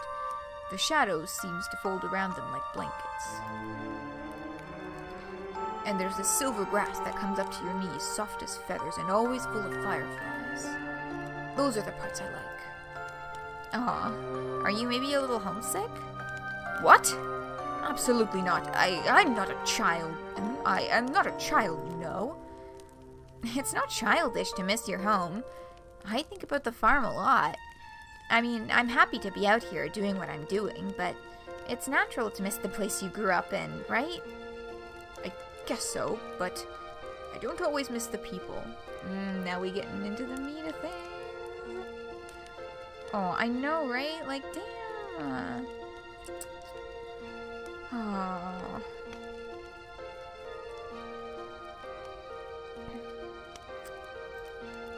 My siblings, they're all older than me, and I'm an adult, but I'll always be a little brother to them. Well, that's hard to believe. Nothing about you is little. I think you're the scariest looking guy I've ever met. In a good way, of course.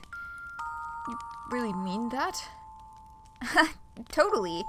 And you're a legendary hunter prince anyway. If you start to get down on yourself, just remember all your awesomely heroic feats and stuff. Right, my heroic feats. Eventually, he's gonna cough it up that he was fucking lying the whole time. Rosemary, can I ask you something? Something personal? His voice is low, soft, barely audible. I've never heard him talk like this before. Sure, Kuya. Anything, I guess. Do you have a boyfriend? Heyo, he's making a move. Wow. Wow! What? Where did that come from? Nothing, never mind, forget it, I didn't say anything. Huh? Kuya, wait, I didn't... You just caught me off guard is all. No, shut up, that's enough, we're not talking about this. Kuya, are you crying a little? A great hunter prince of the Moonforest does not cry. How dare you even ask me that? Who do you think you are? I'm pretty sure I saw tears in his eyes, though. You're just a lowly outsider. You know nothing at all. Calm down, I didn't mean to... Enough! Go to sleep. That's an order. We've got a long day ahead of us tomorrow, and I won't have you keeping me awake with any more nonsense. Good night. And with that, Kuya flops down dramatically and pulls his blanket up over his head. Damn. So for all his insistence that he doesn't like being constantly referred to as little brother, that sure was a childish little tantrum there, ending with pulling his blanket up over his fucking head. God damn. Foolish baby boy indeed, odd. Whew. Within seconds, he's snoring way too loud for it to be real. To be honest, I have no idea what to think. He's obviously not going to say anything more tonight. I lie down, but I'm too surprised and bewildered to fall asleep right away. I stare at Kuya as he sleeps beside me, wondering what exactly is going on in his head. If he'd just let me answer him, I'd have told him that I don't have a boyfriend. I guess that means he doesn't have anyone either. In spite of myself, I can't help but think about how good he looked today. I'd be crazy to think about Kuya that way, right? Even if he wasn't so annoying, he'd still be from a totally different world. Then again, when I saw how hot he was, I wished he'd be nicer to me too. After we fought the Razorback, he was nicer, for a little while. Isn't that exactly what I'd been hoping for? I do eventually drift off to sleep. And when I wake the next morning, I feel strangely cheerful. Maybe now that we've both had time to sleep on it, he's calmed down. I roll over and ask him if he was really serious about the boyfriend thing.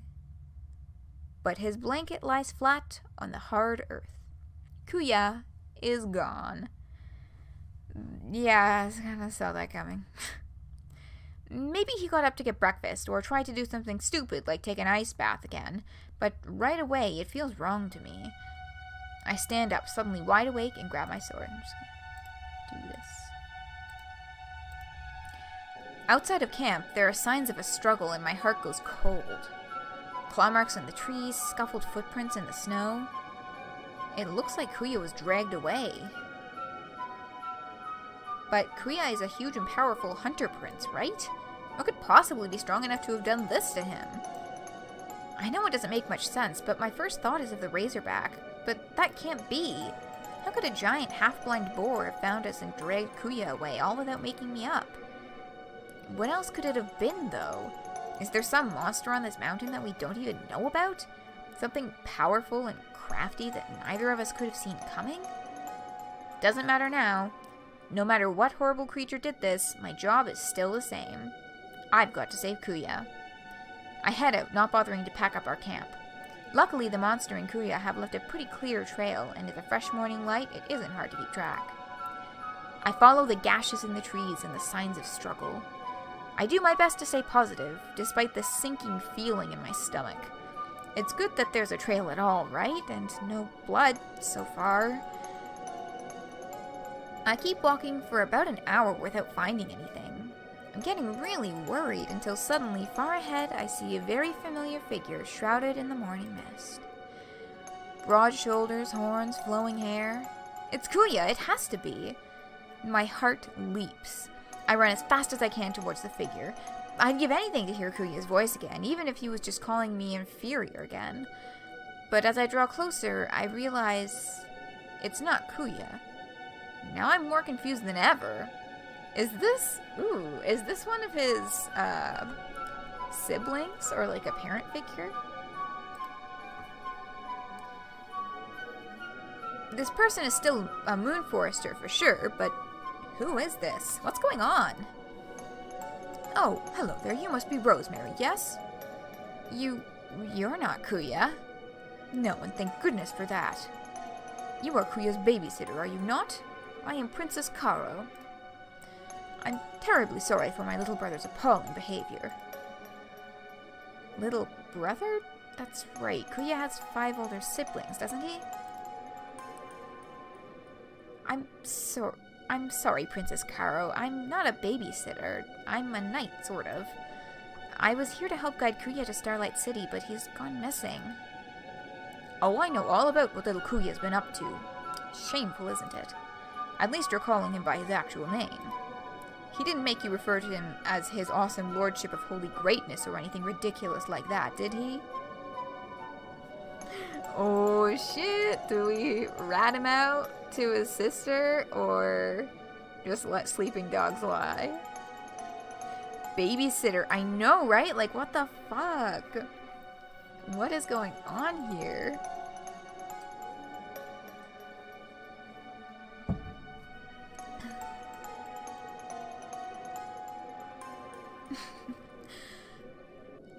No, of course not. Oh, that's a relief. He is the youngest, but really, my patience only extends so far. He's an adult. It's really about time he stopped these childish games. Games? What exactly do you mean? Oh, you know, play acting, posturing. I'm sure you've had quite enough of it, having spent just one day with him. And you know, it gets all the worse when he's trying to impress a pretty lady. As if any decent woman would be halfway fooled, much less seduced by that childish twaddle. It's like a peacock strutting around, sticking his tail feathers in the face of a hen. Ridiculous for civilized folk. I don't really understand what's going on, but I feel really embarrassed anyway. Yeah. Who could possibly fall for that? Where is Kuya? Is he okay? Oh, he's fine. As soon as I found out he left for Mount Needle, I went off to bring him back. He's really not suited for a place like this. Did you say he wanted you to take him to Starlight City for the council? Well, that makes sense. He's always been jealous that I get to serve as Moonforest representative and not him. But there's a reason he's never chosen for that task. He just isn't ready for the responsibility, and really, this little escapade proves that. Did he honestly believe the council would accept him as an ambassador of Moonforest simply because he was the first one to get there? What a ridiculous notion.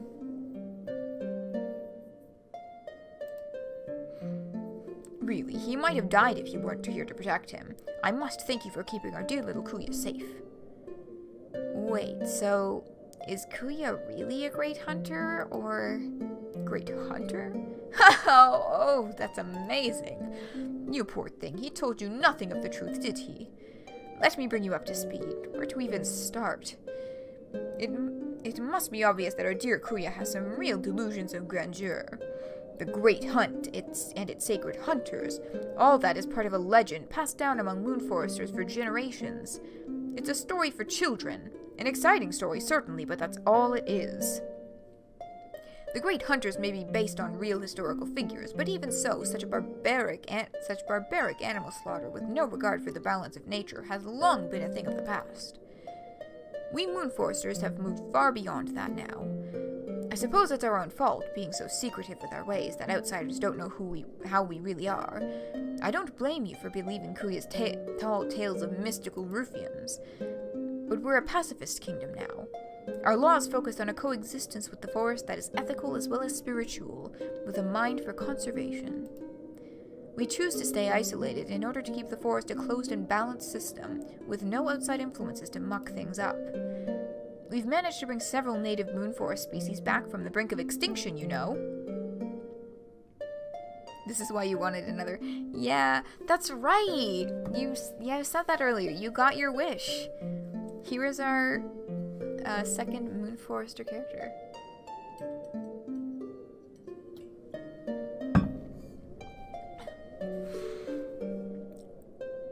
I just stand there, letting the flood of words wash over me.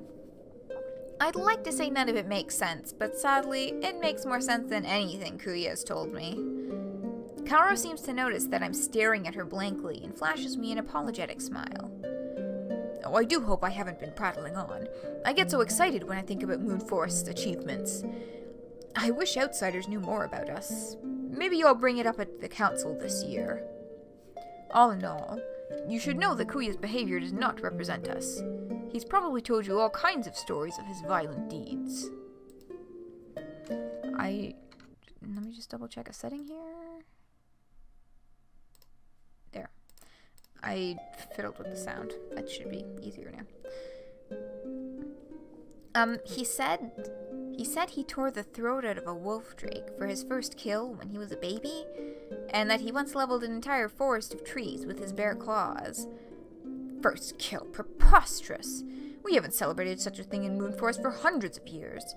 And the bit about leveling the trees, that's from The Tale of Moonbeam, a children's fable. Not being a Moonforester, you wouldn't have heard of it, but most of us grew up with it.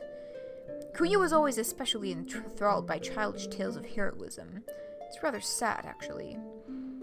He's modeled himself after these fictional heroes because he wants to feel big and powerful, I suppose. He was always the runt of the family and was never given much to do around the palace. It isn't that I don't sympathize, mind you, but enough is enough, wouldn't you agree?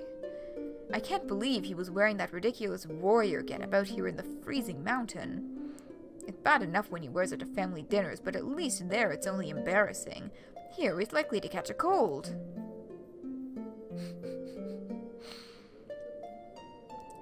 How do I know you're telling the truth? It really looked like someone kidnapped him. Maybe you're just telling me all this so I stop trying to find him. Where is he now, anyway? My dear, Kuya did not want to leave your side, but I really didn't want to humor him any longer. He fought me tooth and claw, but I was determined to release you from his burden. Of course, he isn't strong enough to stand a chance against me, so his struggling was rather pointless. If it isn't painfully clear by now, little Kuya couldn't slay a fly. Eventually, I did have to bind his wrists because he kept clawing at the poor trees, trying to get away. Do you know how bad that is for the environment? He did manage to slip away and run off into the woods a moment ago, but I can't imagine he's gotten far. I was about to go looking for him, but then I ran into you.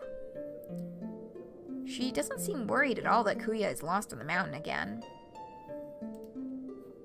The only thing Karo seems to have in common with her brother is that they're both super condescending. Well, I'm going to go find him. You stay here and wait. I don't need your help to bring him back safely. I don't care if you think he's ridiculous. He's my friend, and I care about him, and I want to be the one to make sure he's okay. That's fine with me, my dear. I'm quite exhausted from hauling him around all morning, and I wouldn't mind letting you take over for now. But tell me, now that you know the truth about him, are you really all that surprised? The board's gonna make a comeback. Maybe. It's adorable that you care about him, but did you ever truly believe that he was the great hunter he said he was? I only asked to satisfy my curiosity, mind you. I know you're an outsider, but surely you weren't silly enough to be fooled.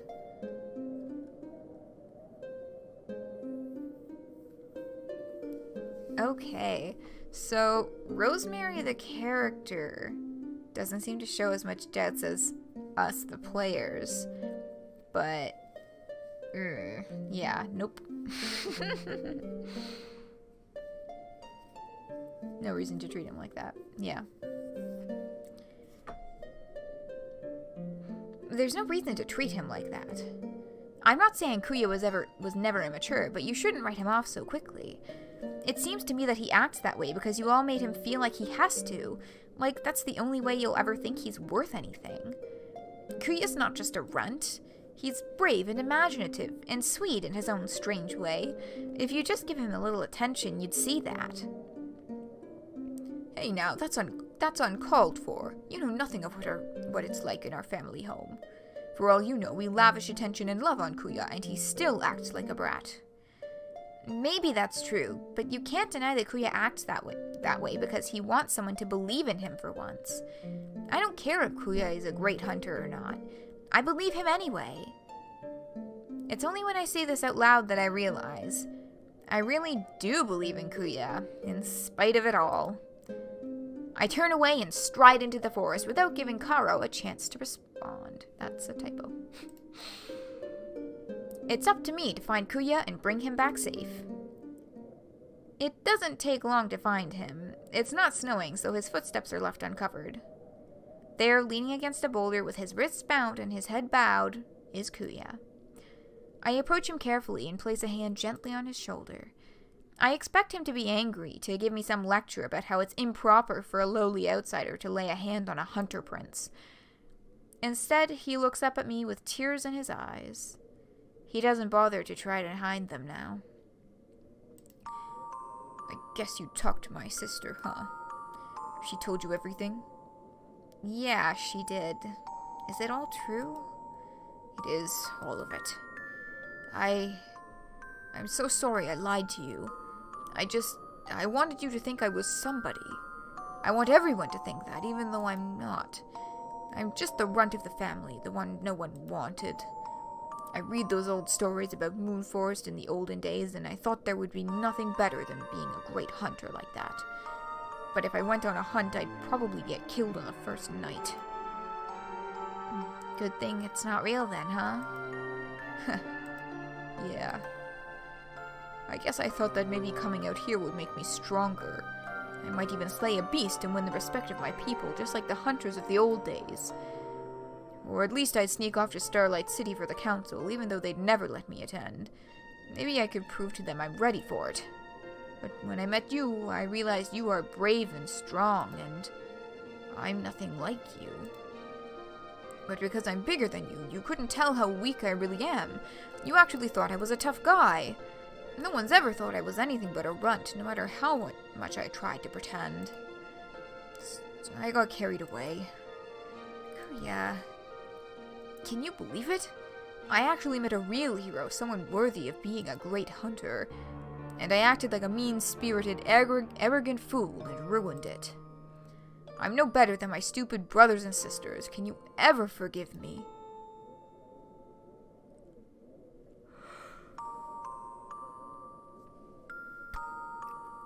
Maybe, but you'll have to do better, or of course I've forgiven you already.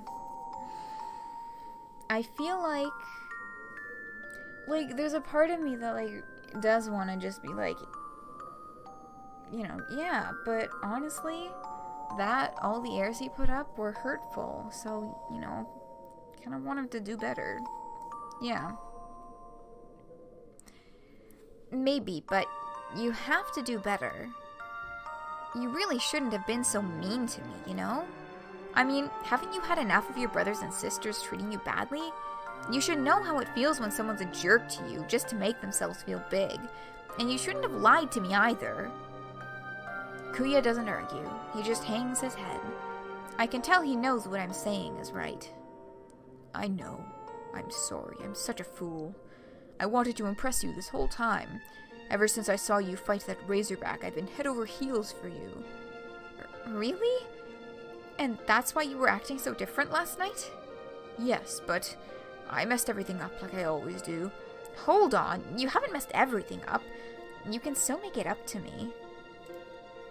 Huh? I can? Of course. You just have to do better next time. I know you can do it. I believe in you. And hey, I'll give you pointers if you mess up, since I'm so awesome and all. You will? Does that mean we can keep hanging out? Hanging out? Is that what we've been doing? But yes, I'd like that.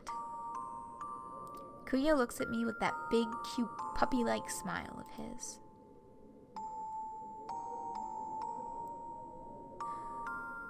I just can't help it anymore. I lean in and kiss him. This is the first time I've ever kissed anyone. I'm glad it's with him. With the snow swirling around us, he's an oasis of warmth. Kuya leans into me and I put my arms around him, drawing him close. Please, don't take me back to Cairo yet. I want to stay like this for as long as possible. It is cute. It's very cute. Let's stay here forever then. I feel the hard muscle on his chest and arms, rubbing them gently with my bare hands. It's embarrassing to admit, but I'm so glad I finally get to do this. Moonforesters must all be huge if a guy as beefy as this could be considered weak. I don't care about that though. Kuya is perfect to me. I feel the scrape of his sharp teeth on my lips. He's being really gentle. There's something intoxicating about being so close to those huge fangs, knowing they would never hurt me. The great hunter, so strong and fierce. Well, close enough. I reach up to touch his hair, and my hand brushes against one of his horns. Oh, this is getting more descriptive than I thought it would be. Okay. Like, this is actually a little more descriptive than Long's root. He moans softly. I guess that must be a sensitive spot. Kuya, it feels silly to say this out loud, but do you remember when I accidentally touched your chest? Of course I do. It's hard for me to forget. Like, I'm pretty sure this game isn't rated that high, so I'm pretty sure it's not going to get much further than that. But also, for the millionth time, the horn stuff is reminding me of fucking Homestuck and, like, Homestuck Fix. Of course I do. It's hard for me to forget. Me too. Well, I was thinking... Oh! This is like... Where is this going? What the fuck is this game rated? Like, I'm not... I'm not reading softcore, on my... Where's the rating on this?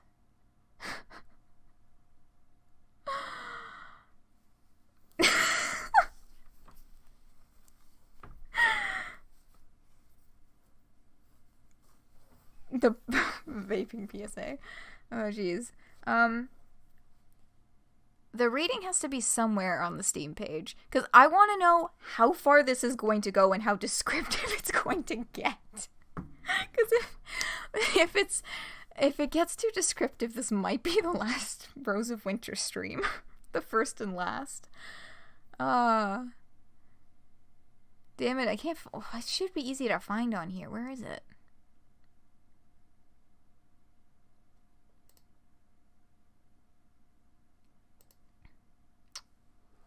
Yeah. Is the leg finally catching up? Okay. Rose of Steam.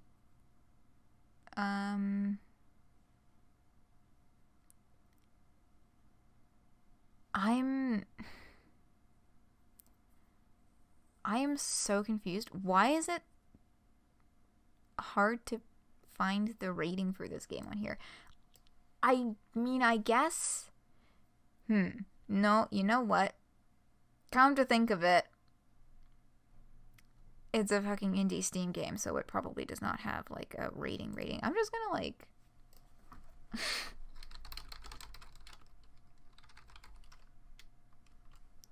I don't know if this is actually... This is not bringing up anything that I'm actually looking for. So, you know, I think we're just gonna have to, like, maybe take a chance with where this is going. Also, we're way over time. This was like 20 minutes overtime here, but this is very clearly basically the end. Okay. Let's see how far this game wants to test my comfort levels. Whew. Since I got to touch yours, it's only fair that you get to touch mine. I mean, if you want to. I'd love to, but I can't. Oh, is it a Moonforest rule or something? No, it's because my wrists are tied up.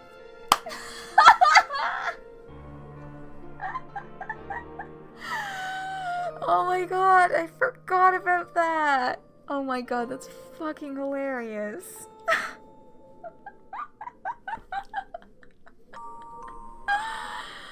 Oh, wow, okay.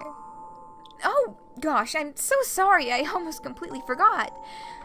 It's okay. I like it. Oh, God. Okay, so now we're doing bondage, I guess.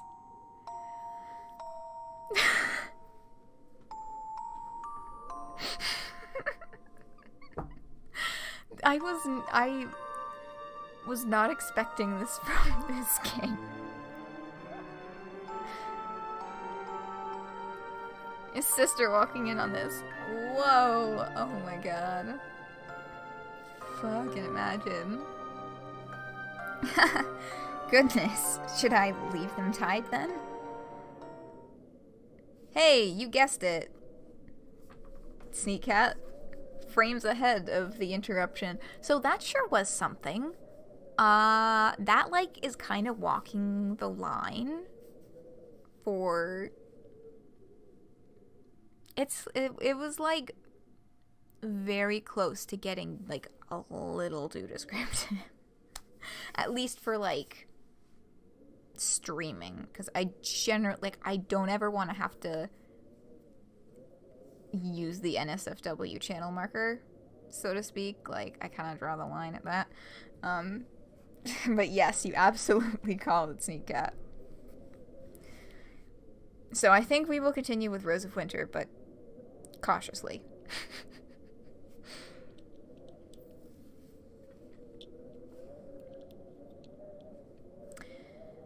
Unfortunately, our time together gets cut short by an unwelcome appearance stomping through the trees to find us. Oh no. What is it? Is it Karo? Worse. You also called this you called this too, Sneak Cat. The Razorback is back at it again. Man, you are on top of it tonight, Sneak Cat. Goddamn. The Razorback, with its bloody eye and deadly tusk, has found us again. I take out my dagger and slice open Kuya's bindings. It would have been fun to leave them on, but that time has passed. I slide my grease sword out of its sheath.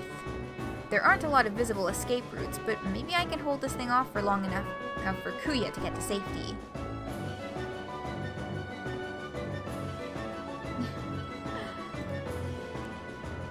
I have to try. I know how much he's relying on me. Rosemary, what are we going to do? It's okay. Just stay behind me. What in the name of the goddess are you two doing? I've been waiting long enough. Oh. No, you were right on all accounts, Sneak Cat. You were right on all fucking accounts. As if the situation were bad enough. Karo comes wandering cluelessly out to find us, but stops short once she sees the Razorback. We watch in horror as the Razorback, distracted by the sudden sound, charges at Karo. Karo!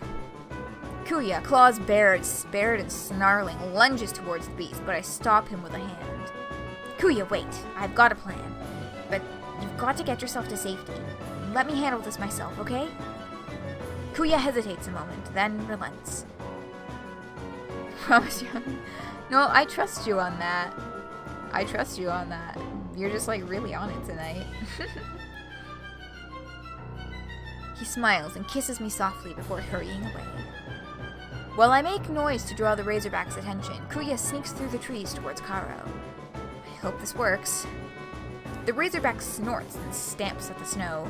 It lowers its head to charge. That's it! I sheath my sword and wait. For this to work, I have to let the Razorback get real close.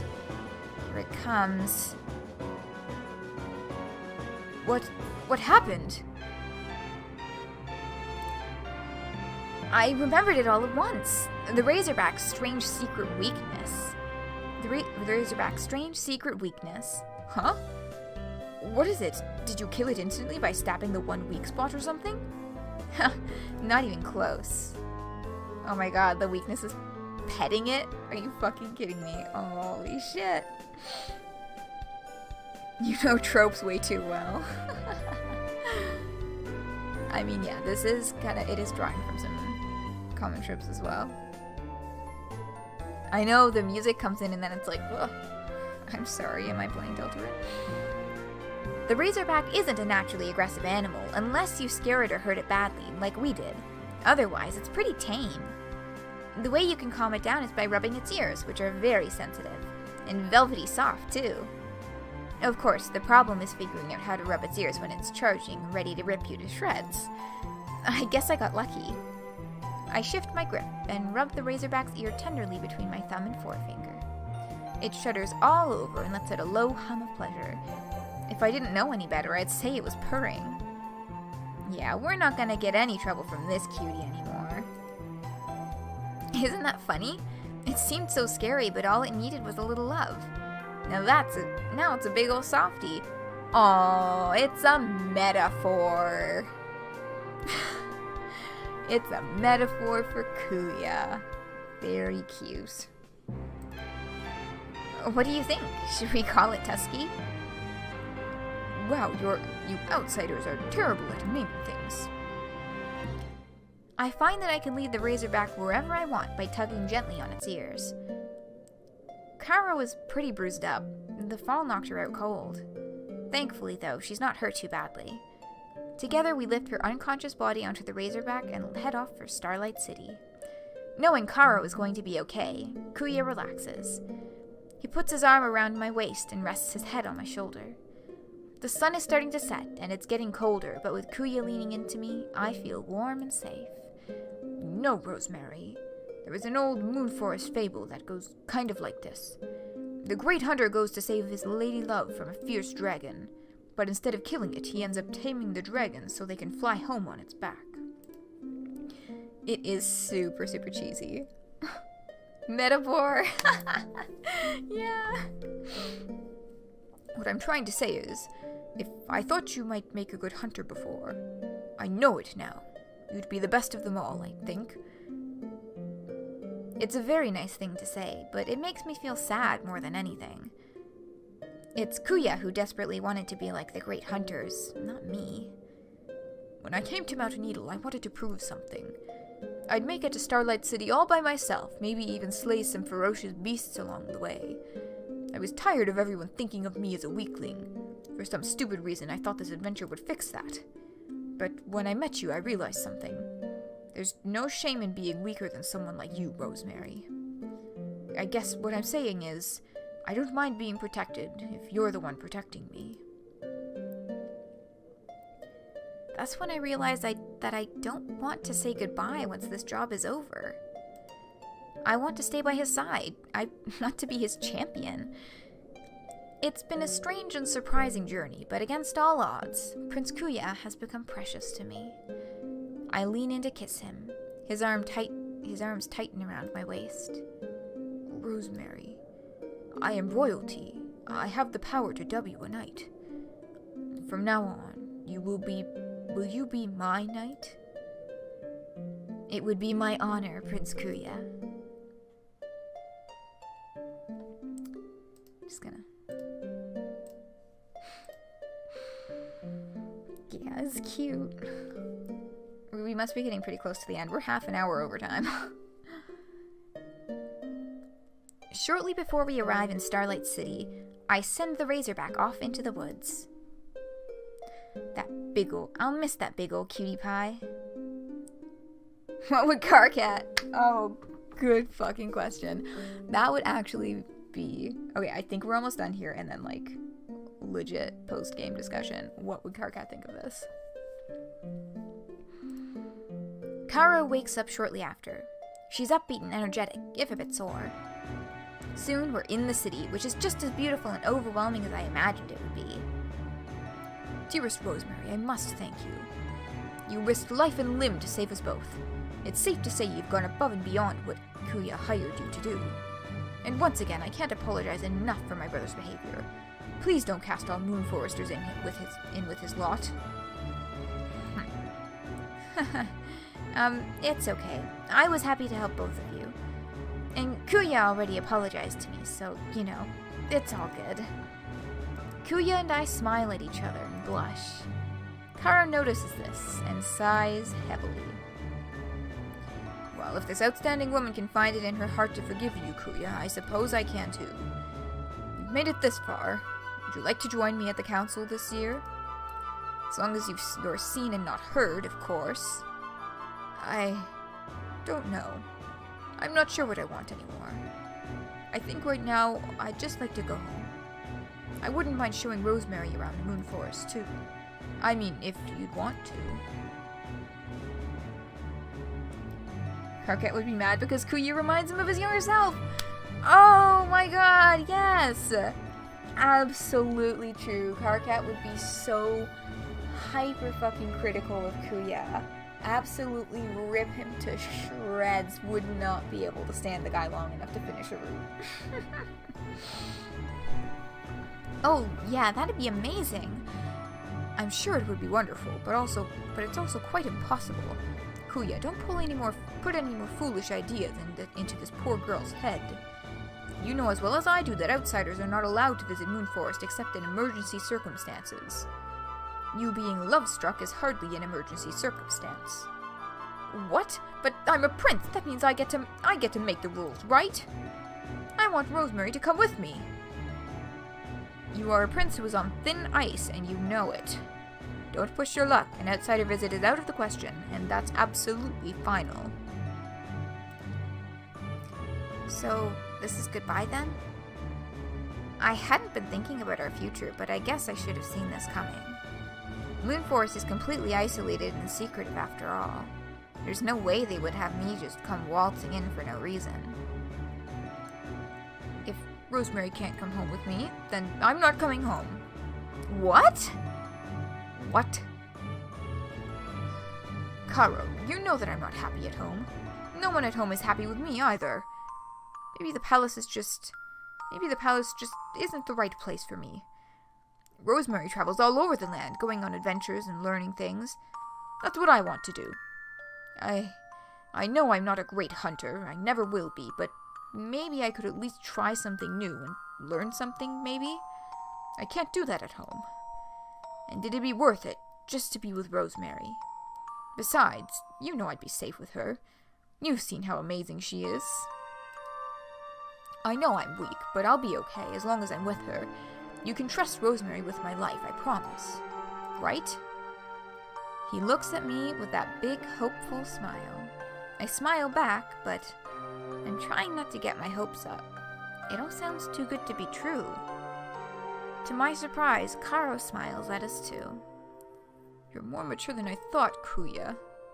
Rosemary, would you swear on your honor to keep my brother safe in your travels? And perhaps let him come home to visit once in a while? My heart leaps, and for a moment I'm too excited to know what to say. Yes, of course. I am sworn to protect Kuya on my honor as his knight. Very well then, take good care of him. Kuya, you might find it hard to believe, but I will miss you. I'll miss you too, Karo. We say our goodbyes and Karo leaves to attend the council alone. Now it's just me and Kuya, alone together, free to make our own future. Just gonna... Achievement unlocked, Tamer of Beasts. I think this is the end here. It's just you and me now. What should we do first? It's funny to hear you ask for my advice for once. Sorry, how's this? Lowly outsider, tell me what we should do now, please. Well, there's a lot we could do. I was thinking of traveling to the Western Islands next. Of course, before we go, I'd like to give you some sword fighting lessons.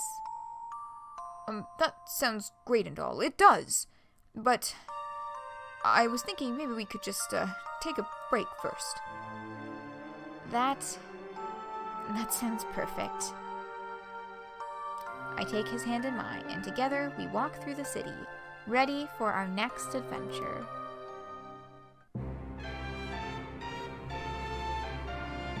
Whew! Thank you for playing Rose of Winter. Created and written by Magnolia Porter. It was... Yeah, music by Toby Fox, completely. Sound effects, element. Yeah. You like this a lot? Well, I'm glad that you enjoyed it. Yeah, I thought it looked really cute, and I was like, well, fuck it, let's give it a shot. And that was pretty darn cute. It was an enjoyable experience. I'm looking forward to getting more of Rosemary as a protagonist. I'm really enjoying Rosemary. And that was a really interesting first route, kind of working into the hard shell of a person putting up a wall, I suppose would be the genre there.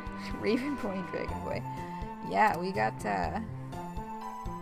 3 left. We have a Fae, the Fae, the Dragon, and the Raven, the 2 dudes.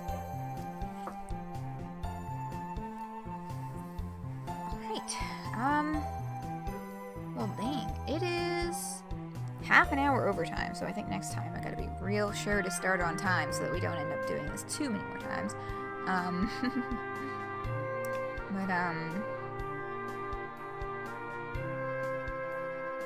Yeah.